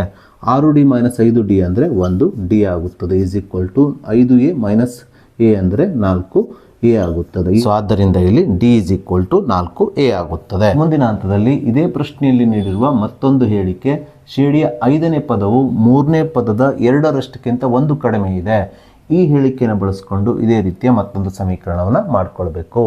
ಶ್ರೇಣಿಯ 5ನೇ ಪದ ಅಂದರೆ ಎ 5 ಆಗುತ್ತದೆ. ಶ್ರೇಣಿಯ 5ನೇ ಪದವು ಶ್ರೇಣಿಯ 3ನೇ ಪದ ಅಂದರೆ ಎ 3 ಆಗುತ್ತದೆ. 3ನೇ ಪದದ 2ರಷ್ಟು ಅಂದರೆ 3ನೇ ಪದಕ್ಕೆ 2ರಿಂದ ಗುಣಿಸ್ಕೊಳ್ಬೇಕು. ಎಷ್ಟು ಕಡಿಮೆ ಇದೆ? 1 ಕಡಿಮೆ ಇದೆ ಅಂದರೆ -1 ಇಲ್ಲಿ ಬರೆದುಕೊಳ್ಬೇಕು. ಸೊ ಹೀಗೆ ಬರೆದುಕೊಂಡಾಗ ಶ್ರೇಣಿಯ 5ನೇ ಪದ ಎ 5, ಇದು ಶ್ರೇಣಿಯ 3ನೇ ಪದ ಎ 3ರ 2ರಷ್ಟು ಅಂದರೆ 2a3 ಕಿಂತ ಎಷ್ಟು ಕಡಿಮೆ ಇದೆ? 1 ಕಡಿಮೆ ಇದೆ ಅಂದರೆ -1 ಆಗುತ್ತದೆ. ಅಂದರೆ A 5 is equal to 2a3 -1 ಆಗುತ್ತದೆ. ನಾವೀಗ ಎ 5ಅನ್ನು ಎ ಪ್ಲಸ್ 5 -1 4d ಆಗಿ ಬರೆದುಕೊಳ್ಳೋಣ. 2 ಗುಣಿಸು ಎ 3ಅನ್ನು ಎ ಪ್ಲಸ್ 3 -1 2d ಆಗಿ ಬರೆದುಕೊಳ್ಳೋಣ. -1 ಇದ್ದ ಹಾಗೆ ಬರೆದುಕೊಳ್ಳೋಣ. ಮುಂದಿನ ಹಂತದಲ್ಲಿ A plus 4d is equals to 2ರಿಂದ ಎ ಮತ್ತು 2dಗೆ ಗುಣಿಸ್ಕೊಳ್ಳೋಣ. 2 ಗುಣಿಸು ಎ ಅಂದರೆ 2a ಆಗ್ತದೆ, 2 4d ಆಗುತ್ತದೆ. -1 ಇದ್ದ ಹಾಗೆ ಬರೆದುಕೊಳ್ಳೋಣ. ಸೊ ಮುಂದಿನ ಹಂತದಲ್ಲಿ ಈ ಸಮೀಕರಣದ ಎರಡೂ ಬದಿಯಲ್ಲಿರುವ 4d ಅನ್ನು ಕ್ಯಾನ್ಸಲ್ ಮಾಡಿಕೊಳ್ಳೋಣ. ತದನಂತರ ಈ 2a ಎಡಭಾಗಕ್ಕೆ ತರೋಣ. ಎಡಭಾಗಕ್ಕೆ ತಂದಾಗ ಪ್ಲಸ್ 2a ಮೈನಸ್ 2a ಆಗುತ್ತದೆ. ಈಸ್ ಈಕ್ವಲ್ ಟು ಬಲಭಾಗದಲ್ಲಿ ಎಷ್ಟು ಉಳಿಯುತ್ತದೆ? -1 ಉಳಿಯುತ್ತದೆ. ಸೊ 1a ಮೈನಸ್ 2a ಅಂದರೆ -a ಆಗುತ್ತದೆ. Is equals to -1. ಈ ಸಮೀಕರಣ ಎರಡೂ ಬದಿಗೆ ನಾವೀಗ -1ರಿಂದ ಗುಣಿಸಿಕೊಳ್ಳೋಣ. -1ರಿಂದ ಗುಣಿಸಿಕೊಂಡಾಗ minus into minus plus a is equals to minus into minus plus 1 ಆಗುತ್ತದೆ. ಹೀಗೆ ನಮಗೆ ಶ್ರೇಣಿಯ ಮೊದಲನೇ ಪದ ಎನ ಬೆಲೆ ಸಿಕ್ಕಿದ ನಂತರ ನಾವೀಗ ಶ್ರೇಣಿಯ ಮೊದಲನೇ ಪದ ಎನ ಬೆಲೆಯನ್ನು D is equal to 4a ಈ ಸಮೀಕರಣದಲ್ಲಿ ಆದೇಶಿಸಿ ಶ್ರೇಣಿಯ ಸಾಮಾನ್ಯ ವ್ಯತ್ಯಾಸ ಡಿ ನ ಬೆಲೆಯನ್ನು ಕಂಡುಹಿಡಿದುಕೊಳ್ಳೋಣ. ಸೊ ಆದ್ದರಿಂದ ನಾನಿಲ್ಲಿ a is equal to 1 d is equal to 4a ಆದೇಶಿಸಿದಾಗ ಅಂತ ಬರೆದುಕೊಂಡಿದ್ದೇನೆ. ಮುಂದಿನ ಹಂತದಲ್ಲಿ ಡಿ ಈಸ್ ಈಕ್ವಲ್ಸ್ ಟು 4 ಗುಣಿಸು ಎನ ಬೆಲೆ 1 ಆಗಿರೋದ್ರಿಂದ ಎನ ಸ್ಥಾನದಲ್ಲಿ 1 ಬರೆದುಕೊಳ್ಳ್ರಿ. 4 ಗುಣಿಸು 1 ಅಂದರೆ 4 ಆಗುವುದರಿಂದ ಇಲ್ಲಿ ಶ್ರೇಣಿಯ ಸಾಮಾನ್ಯ ವ್ಯತ್ಯಾಸ ಡಿ ನ ಬೆಲೆಯು 4 ಆಗುತ್ತದೆ. ಹೀಗೆ ನಾವು ಶ್ರೇಣಿಯ ಮೊದಲನೇ ಪದ ಮತ್ತು ಸಾಮಾನ್ಯ ವ್ಯತ್ಯಾಸ ಡಿ ನ ಬೆಲೆಯನ್ನು ಕಂಡುಹಿಡಿದ ನಂತರ ನಾವೀಗ ಪ್ರಶ್ನೆಯಲ್ಲಿ ಕೇಳಿರುವ ಶ್ರೇಣಿಯನ್ನು ಬರೆಯೋಣ. ಸೊ ಸಮಾಂತರ ಶ್ರೇಣಿಯ ಸಾಮಾನ್ಯ ರೂಪವು A plus D, A plus 2d, A plus 3d ಈ ರೀತಿಯಾಗಿ ಸಮಾಂತರ ಶ್ರೇಣಿಯ ಸಾಮಾನ್ಯ ರೂಪವನ್ನು ಬರೆದುಕೊಳ್ಳೋಣ. ಶ್ರೇಣಿಯ ಮೊದಲನೇ ಪದ ಎ ಆಗಿರೋದ್ರಿಂದ ಎ ನ ಬೆಲೆ 1 ಬಂದಿರೋದ್ರಿಂದ ನಾವಿಲ್ಲಿ 1 ಬರೆದುಕೊಳ್ಳೋಣ. ಎರಡನೇ ಪದ ಎ ಪ್ಲಸ್ ಡಿ ಅಂದರೆ ಎ ಅಂದರೆ 1, ಡಿ ಅಂದರೆ 4, 1 ಪ್ಲಸ್ 4 ಅಂದರೆ 5 ಆಗುತ್ತದೆ. ಮೂರನೇ ಪದವನ್ನು ಕಂಡುಹಿಡಿಬೇಕಾದ್ರೆ ಶ್ರೇಣಿಯ ಎರಡನೇ ಪದ 5ಕ್ಕೆ ಸಾಮಾನ್ಯ ವ್ಯತ್ಯಾಸ ಡಿ ಅನ್ನು ಕೂಡಿಸ್ಕೊಳ್ಬೇಕು. 5 ಪ್ಲಸ್ 4 9 ಆಗುತ್ತದೆ. ಹೀಗೆ ಪ್ರಶ್ನೆಯಲ್ಲಿ ಕೇಳಿರುವ ಸಮಾಂತರ ಶ್ರೇಣಿಯ ಪದಗಳು ಇಲ್ಲಿ 1, 5, 9, 13, 17 ಈ ರೀತಿ ಆಗುತ್ತಾ ಹೋಗುತ್ತವೆ. ಇದಾದ ನಂತರ ಪ್ರಶ್ನೆಯಲ್ಲಿ ನಮಗೆ ಶ್ರೇಣಿಯ 15ನೇ ಪದವನ್ನು ಸೂತ್ರವನ್ನು ಉಪಯೋಗಿಸಿ ಕಂಡುಹಿಡಿಯಿರಿ ಅಂತ ಹೇಳಿದ್ದಾರೆ. ನಾವೀಗ ಶ್ರೇಣಿಯ 15ನೇ ಪದವನ್ನು ಕಂಡುಹಿಡಿಯೋಣ. ಶ್ರೇಣಿಯ 15ನೇ ಪದವನ್ನು ಕಂಡುಹಿಡಿಯುವ ಸೂತ್ರ a 15 is equal to a plus 15 minus 1 14d ಆಗುತ್ತದೆ. ಈ ಸೂತ್ರದಲ್ಲಿ ನಾವೀಗ ಎ ನ ಬೆಲೆ 1 ಆದೇಶಿಸೋಣ. ಪ್ಲಸ್ 14 ಗುಣಿಸು ಡಿ ನ ಬೆಲೆ ಎಷ್ಟಿದೆ? 4 ಆಗಿರೋದ್ರಿಂದ ಡಿ ನ ಸ್ಥಾನದಲ್ಲಿ 4 ಬರೆದುಕೊಳ್ಳೋಣ. ಈಸ್ ಈಕ್ವಲ್ಸ್ ಟು 1 ಪ್ಲಸ್ 14 56 ಆಗುತ್ತದೆ. 1 ಪ್ಲಸ್ 56 ಅಂದರೆ 57 ಆಗುವುದರಿಂದ ಪ್ರಶ್ನೆಯಲ್ಲಿ ನಮಗೆ ಕಂಡುಹಿಡಿಯಲಿಕ್ಕೆ ಹೇಳಿರುವ ಶ್ರೇಣಿಯ 15ನೇ ಪದವು ಇಲ್ಲಿ 57 ಆಗುತ್ತದೆ. ನಾವೀಗ ಈ ವರ್ಷದ LBA ನೋಟ್ಸ್ ಅಲ್ಲಿ ನೀಡಿರುವ ಮತ್ತೊಂದು 4 ಮಾರ್ಕ್ಸಿನ ಇಂಪಾರ್ಟೆಂಟ್ ಪ್ರಶ್ನೆಯನ್ನು ತೆಗೆದುಕೊಳ್ಳೋಣ. ಪ್ರಶ್ನೆ ಈ ರೀತಿಯಾಗಿದೆ. ಒಂದು ಸಮಾಂತರ ಶ್ರೇಣಿಯ 7ನೇ ಪದವು ಅದರ 2ನೇ ಪದದ 4ರಷ್ಟಿದೆ ಹಾಗೂ ಶ್ರೇಣಿಯ 12ನೇ ಪದವು 4ನೇ ಪದದ 3ರಷ್ಟಕ್ಕಿಂತ 2 ಹೆಚ್ಚಾಗಿದೆ. ಹಾಗಾದರೆ ಆ ಶ್ರೇಣಿಯನ್ನು ಕಂಡುಹಿಡಿಯಿರಿ ಅಂದ್ಕೊಂಡು ಪ್ರಶ್ನೆಯಲ್ಲಿ ಕೇಳಿದ್ದಾರೆ. ಈ ಪ್ರಶ್ನೆಯನ್ನು ಸಹ ನಾವು ಹಿಂದಿನ ಪ್ರಶ್ನೆಯನ್ನು ಬಿಡಿಸಿದ ರೀತಿಯಲ್ಲೇ ಬಿಡಿಸೋಣ. ಸೊ ಪ್ರಶ್ನೆಯಲ್ಲಿ ನಮಗೆ ಸಮಾಂತರ ಶ್ರೇಣಿಯ 7ನೇ ಪದವು ಅದರ 2ನೇ ಪದದ 4ರಷ್ಟಿದೆ ಅಂತ ಕೊಟ್ಟಿದ್ದಾರೆ. ಈ ಹೇಳಿಕೆಯ ಸಹಾಯದಿಂದ ನಾವು ಒಂದು ಸಮೀಕರಣವನ್ನು ಮಾಡಿಕೊಳ್ಬೇಕು. ಶ್ರೇಣಿಯ 7ನೇ ಪದವನ್ನು ನಾವು ಎ 7 ಸಂಕೇತಾಕ್ಷರದಿಂದ ಸೂಚಿಸಬೇಕು. ಅದೇ ರೀತಿ ಶ್ರೇಣಿಯ 2ನೇ ಪದವನ್ನು ನಾವು ಎ 2 ಸಂಕೇತಾಕ್ಷರದಿಂದ ಸೂಚಿಸಬೇಕು. ಸೊ ಹೇಳಿಕೆಯಲ್ಲಿ ನಮಗೆ ಶ್ರೇಣಿಯ 7ನೇ ಪದವು ಅದರ 2ನೇ ಪದದ 4ರಷ್ಟಿದೆ ಅಂತ ಕೊಟ್ಟಿದ್ದಾರೆ. ಹಾಗಾಗಿ ಶ್ರೇಣಿಯ 7ನೇ ಪದ ಎ 7, ಶ್ರೇಣಿಯ 2ನೇ ಪದದ 4ರಷ್ಟು ಅಂದರೆ ಇದಕ್ಕೆ 4ರಿಂದ ನಾವು ಗುಣಿಸ್ಕೊಳ್ಬೇಕು. ಹೀಗೆ ಗುಣಿಸ್ಕೊಂಡಾಗ ಈ ಸಮೀಕರಣವು ಶ್ರೇಣಿಯ 7ನೇ ಪದ ಎ 7 ಇಸ್ ಈಕ್ವಲ್ ಟು ಶ್ರೇಣಿಯ 2ನೇ ಪದ ಎ 2 ಇಂಟು 4 ಆಗುತ್ತದೆ. ಅಂದರೆ ಶ್ರೇಣಿಯ 7ನೇ ಪದವು 2ನೇ ಪದದ 4ರಷ್ಟು ಆಗುತ್ತದೆ. ನಾವೀಗ ಈ ಶ್ರೇಣಿಯ 7ನೇ ಪದವನ್ನು ಎ ಪ್ಲಸ್ 7 ಮೈನಸ್ 1 6D ಆಗಿ ಬರೆದುಕೊಳ್ಬೇಕು. 4ನೇ ಇದ್ದಾಗೆ ಬರೆದುಕೊಳ್ಬೇಕು. ಶ್ರೇಣಿಯ 2ನೇ ಪದ ಎ 2ಅನ್ನು ಎ ಪ್ಲಸ್ 2 ಮೈನಸ್ 1D ಆಗಿ ಬರೆದುಕೊಳ್ಬೇಕು. ಮುಂದಿನ ಹಂತದಲ್ಲಿ ಎಡಭಾಗವನ್ನು ಇದ್ದಾಗೆ ಬರೆದುಕೊಂಡು 4ರಿಂದ ಎ ಮತ್ತು ಡಿಗೆ ಗುಣಿಸ್ಕೊಳ್ಬೇಕು. 4 ಗುಣಿಸು ಎ 4A ಆಗುತ್ತದೆ, ಪ್ಲಸ್ 4 ಗುಣಿಸು ಡಿ 4D ಆಗುತ್ತದೆ. ಸೊ ಮುಂದಿನ ಹಂತದಲ್ಲಿ ಈ ಸಮೀಕರಣದ ಎರಡೂ ಬದಿಯಲ್ಲಿ ಪ್ರತ್ಯೇಕವಾಗಿ 2 ಚರಾಕ್ಷರಗಳನ್ನು ಕಲೆಕ್ಟ್ ಮಾಡಿಕೊಳ್ಬೇಕು. ಹಾಗಾಗಿ 6Dಯನ್ನು ಇದ್ದ ಹಾಗೆ ಬರೆದುಕೊಳ್ತಾ ಇದ್ದೇನೆ. ಬಲಭಾಗದಲ್ಲಿರುವ 4Dಯನ್ನು ಎಡಭಾಗಕ್ಕೆ ತರ್ತಾ ಇದ್ದೇನೆ. ಪ್ಲಸ್ 4D ಎಡಭಾಗಕ್ಕೆ ಬಂದಾಗ ಮೈನಸ್ 4D ಆಗುತ್ತದೆ. ಅದೇ ರೀತಿ 4Aಯನ್ನು ಬಲಭಾಗದಲ್ಲಿ ಇಟ್ಕೊಳ್ತಾ ಇದ್ದೇನೆ. ಎ ಎಡಭಾಗದಲ್ಲಿದೆ, ಸಮೀಕರಣದ ಎಡಭಾಗದಲ್ಲಿ ಈ ಎನ್ನು ಬಲಭಾಗಕ್ಕೆ ತೆಗೆದುಕೊಂಡು ಹೋಗ್ತಾ ಇದ್ದೇನೆ. ಬಲಭಾಗಕ್ಕೆ ತೆಗೆದುಕೊಂಡು ಹೋದಾಗ ಪ್ಲಸ್ ಏನಾಗ್ತದೆ, ಮೈನಸ್ ಎ ಆಗುತ್ತದೆ. 6D ಮೈನಸ್ 4D 2D ಆಗುತ್ತದೆ. Is equal to 4A minus 1A 3A ಆಗುತ್ತದೆ. ಹೀಗೆ ನಾವು ಒಂದು ಸಮೀಕರಣವನ್ನು ಮಾಡಿಕೊಂಡ ನಂತರ ನಾವೀಗ ಪ್ರಶ್ನೆಯಲ್ಲಿ ನೀಡಿರುವ ಮತ್ತೊಂದು ಹೇಳಿಕೆ, ಶ್ರೇಣಿಯ 12ನೇ ಪದವು 4ನೇ ಪದದ 3ರಷ್ಟಕ್ಕಿಂತ 2 ಹೆಚ್ಚಾಗಿದೆ. ಈ ಹೇಳಿಕೆಯನ್ನು ನಾವೀಗ ಸಾಂಕೇತಿಕವಾಗಿ ಬರೆದುಕೊಳ್ಬೇಕು. ಶ್ರೇಣಿಯ 12ನೇ ಪದವಂದರೆ ಅದನ್ನು ನಾವು ಈ 12 ಸಂಕೇತಾಕ್ಷರದಿಂದ ಸೂಚಿಸ್ತೇವೆ. ಅದೇ ರೀತಿ ಶ್ರೇಣಿಯ 4ನೇ ಪದವನ್ನು ಈ 4 ಸಂಕೇತಾಕ್ಷರದಿಂದ ಸೂಚಿಸ್ತೇವೆ. ಶ್ರೇಣಿಯ 12ನೇ ಪದವು 4ನೇ ಪದದ 3ರಷ್ಟು. 4ನೇ ಪದದ 3ರಷ್ಟು ಅಂದರೆ ಎ 4ಕ್ಕೆ ನಾವು 3ರಿಂದ ಗುಣಿಸ್ಕೊಳ್ಬೇಕು. ಶ್ರೇಣಿಯ 4ನೇ ಪದದ 3ರಷ್ಟಕ್ಕಿಂತ ಎಷ್ಟು ಹೆಚ್ಚಾಗಿದೆ ಅಂತ ಕೊಟ್ಟಿದ್ದಾರೆ, 2 ಹೆಚ್ಚಾಗಿದೆ ಅಂತ ಕೊಟ್ಟಿರೋದ್ರಿಂದ ಇದಕ್ಕೆ ನಾವು 2ಅನ್ನು ಕೂಡಿಸ್ಕೊಳ್ಬೇಕು. ಹೆಚ್ಚಾಗಿದ್ರೆ ನಾವು ಕೂಡಿಸ್ಕೊಳ್ಬೇಕು. ಎಷ್ಟು ಹೆಚ್ಚಾಗಿದೆ, 2 ಹೆಚ್ಚಾಗಿದೆ. ಹಾಗಾಗಿ 2ಅನ್ನು ಇದಕ್ಕೆ ಕೂಡಿಸ್ಕೊಳ್ಬೇಕು. ಹೀಗೆ ಕೂಡಿಸ್ಕೊಂಡಾಗ ಶ್ರೇಣಿಯ 12ನೇ ಪದ ಅಂದರೆ ಎ 12 ಇಸ್ ಈಕ್ವಲ್ಸ್ ಟು 4ನೇ ಪದದ 3ರಷ್ಟು ಅಂದರೆ 3A 4ಗಿಂತ ಎಷ್ಟು ಹೆಚ್ಚಾಗಿದೆ, 2 ಹೆಚ್ಚಾಗಿದೆ ಅಂದರೆ ಪ್ಲಸ್ 2 ಆಗುತ್ತದೆ. ಹಾಗಾಗಿ ಇದರ ಸಮೀಕರಣದ ರೂಪ ಏನಾಗ್ತದೆ, a 12 is equal to 3A 4 plus 2 ಆಗುತ್ತದೆ. ಮುಂದಿನ ಹಂತದಲ್ಲಿ ಎ 12ಅನ್ನು ನಾವು ಎ ಪ್ಲಸ್ 12 ಮೈನಸ್ 1 11D ಆಗಿ ಬರೆದುಕೊಳ್ಬೇಕು. 3 ಇಂಟು ಎ 4ಅನ್ನು ಎ ಪ್ಲಸ್ 4 ಮೈನಸ್ 1 3D ಆಗಿ ಬರೆದುಕೊಳ್ಬೇಕು. ಪ್ಲಸ್ 2ಅನ್ನು ಇದ್ದಾಗೆ ಬರೆದುಕೊಳ್ಳೋಣ. ಸೊ ಮುಂದಿನ ಹಂತದಲ್ಲಿ ಎಡಭಾಗವನ್ನು ಇದ್ದ ಹಾಗೆ ಬರೆದುಕೊಳ್ಳೋಣ. 3ರಿಂದ ಎ ಮತ್ತು 3Dಗೆ ಗುಣಿಸ್ಕೊಳ್ಳೋಣ. 3 ಗುಣಿಸು ಎ ಅಂದರೆ 3A ಆಗ್ತದೆ. ಪ್ಲಸ್ 3 9D ಆಗ್ತದೆ. ಪ್ಲಸ್ 2ಅನ್ನು ಇದ್ದ ಹಾಗೆ ಬರೆದುಕೊಳ್ಳೋಣ. ನಾವೀಗ ಈ ಸಮೀಕರಣದ ಬಲಭಾಗದಲ್ಲಿರುವ ಪ್ಲಸ್ 3Aಯನ್ನು ಸಮೀಕರಣದ ಎಡಭಾಗಕ್ಕೆ ತರಬೇಕು. ತಂದಾಗ ಪ್ಲಸ್ 3A ಮೈನಸ್ 3A ಆಗುತ್ತದೆ. ಅದೇ ರೀತಿ ಪ್ಲಸ್ 11Dಯನ್ನು ಬಲಭಾಗಕ್ಕೆ ಸ್ಥಳಾಂತರಿಸಬೇಕು. ಪ್ಲಸ್ 11D ಬಲಭಾಗಕ್ಕೆ ಹೋದಾಗ ಮೈನಸ್ 11D ಆಗ್ತದೆ. So plus 1A minus 3A minus 2A ಆಗುತ್ತದೆ. Is equals to plus 9D minus 11D minus 2D ಆಗುತ್ತದೆ. ಪ್ಲಸ್ 2ಅನ್ನು ಇದ್ದಾಗೆ ಬರೆದುಕೊಳ್ಳೋಣ. ಸೊ ಮುಂದಿನ ಹಂತದಲ್ಲಿ ಮೈನಸ್ 2A ಇದ್ದಾಗೆ ಬರೆದುಕೊಳ್ಳೋಣ. ಮೈನಸನ್ನು ಇದ್ದಾಗೆ ಹಾಕಿಕೊಳ್ಳೋಣ. 2D ಅಂದರೆ ಅದು 3A ಆಗಿರೋದ್ರಿಂದ 2Dನ ಸ್ಥಾನದಲ್ಲಿ 2Dಗೆ ಸಮನಾಗಿರುವ 3Aನ ಬರೆದುಕೊಳ್ಳೋಣ. ಪ್ಲಸ್ 2ಅನ್ನು ಇದ್ದಾಗೆ ಬರೆದುಕೊಳ್ಳೋಣ. ಮುಂದಿನ ಹಂತದಲ್ಲಿ ಈ ಮೈನಸ್ 3Aನ ಎಡಭಾಗಕ್ಕೆ ಸ್ಥಳಾಂತರಿಸಬೇಕು. ಮೈನಸ್ 3A ಎಡಭಾಗಕ್ಕೆ ಬಂದಾಗ ಪ್ಲಸ್ 3A ಆಗುತ್ತದೆ. ಹಾಗಾಗಿ ಇದರ ಮುಂದಿನ ಹಂತವು minus 2A plus 3A is equal to 2 ಆಗುತ್ತದೆ. ಮೈನಸ್ 2A ಪ್ಲಸ್ 3A ಅಂದರೆ 1A ಆಗುವುದರಿಂದ ಇಲ್ಲಿ ಎನ ಬೆಲೆಯು 2 ಆಗುತ್ತದೆ. ಹೀಗೆ ನಾವು ಶ್ರೇಣಿಯ ಮೊದಲನೇ ಪದ ಎನ ಬೆಲೆಯನ್ನು ಕಂಡುಹಿಡಿದ ನಂತರ ಈ ಎನ ಬೆಲೆ 2ಅನ್ನು 2D is equal to 3A ಈ ಸಮೀಕರಣದಲ್ಲಿ ಆದೇಶಿಸಿ ಶ್ರೇಣಿಯ ಸಾಮಾನ್ಯ ವ್ಯತ್ಯಾಸ ಡಿನ ಬೆಲೆಯನ್ನು ಕಂಡುಹಿಡಿಯೋಣ. ಈ 2Dಯನ್ನು ಇದ್ದ ಹಾಗೆ ಬರೆದುಕೊಳ್ಳೋಣ. ಇಸ್ ಈಕ್ವಲ್ಸ್ ಟು 3 ಗುಣಿಸು ಎನ ಬೆಲೆ ಎಷ್ಟಿದೆ, 2 ಇದೆ. 2ಅನ್ನು ಬರೆದುಕೊಳ್ಳೋಣ. ಸಮೀಕರಣದ ಎರಡೂ ಬದಿಯಲ್ಲಿರುವ 2ಅನ್ನು ಕ್ಯಾನ್ಸಲ್ ಮಾಡಿದಾಗ ಡಿನ ಬೆಲೆ ಎಷ್ಟಾಗ್ತದೆ, 3 ಆಗುತ್ತದೆ. ಸೊ ಹೀಗೆ ನಾವು ಸಮಾಂತರ ಶ್ರೇಣಿಯ ಮೊದಲನೇ ಪದ ಎನ ಬೆಲೆ ಹಾಗೂ ಸಾಮಾನ್ಯ ವ್ಯತ್ಯಾಸ ಡಿನ ಬೆಲೆಯನ್ನು ಕಂಡುಹಿಡಿದ ನಂತರ ನಾವೀಗ ಪ್ರಶ್ನೆಯಲ್ಲಿ ಕೇಳಿರುವ ಸಮಾಂತರ ಶ್ರೇಣಿಯನ್ನು ಬರೆಯೋಣ. ಸೊ ಸಮಾಂತರ ಶ್ರೇಣಿಯ ಸಾಮಾನ್ಯ ರೂಪ ನಿಮಗೆಲ್ಲ ತಿಳಿದಿದೆ. A plus D, A plus 2d, A plus 3d ಈ ರೀತಿ ಮುಂದುವರಿತಾ ಹೋಗ್ತದೆ.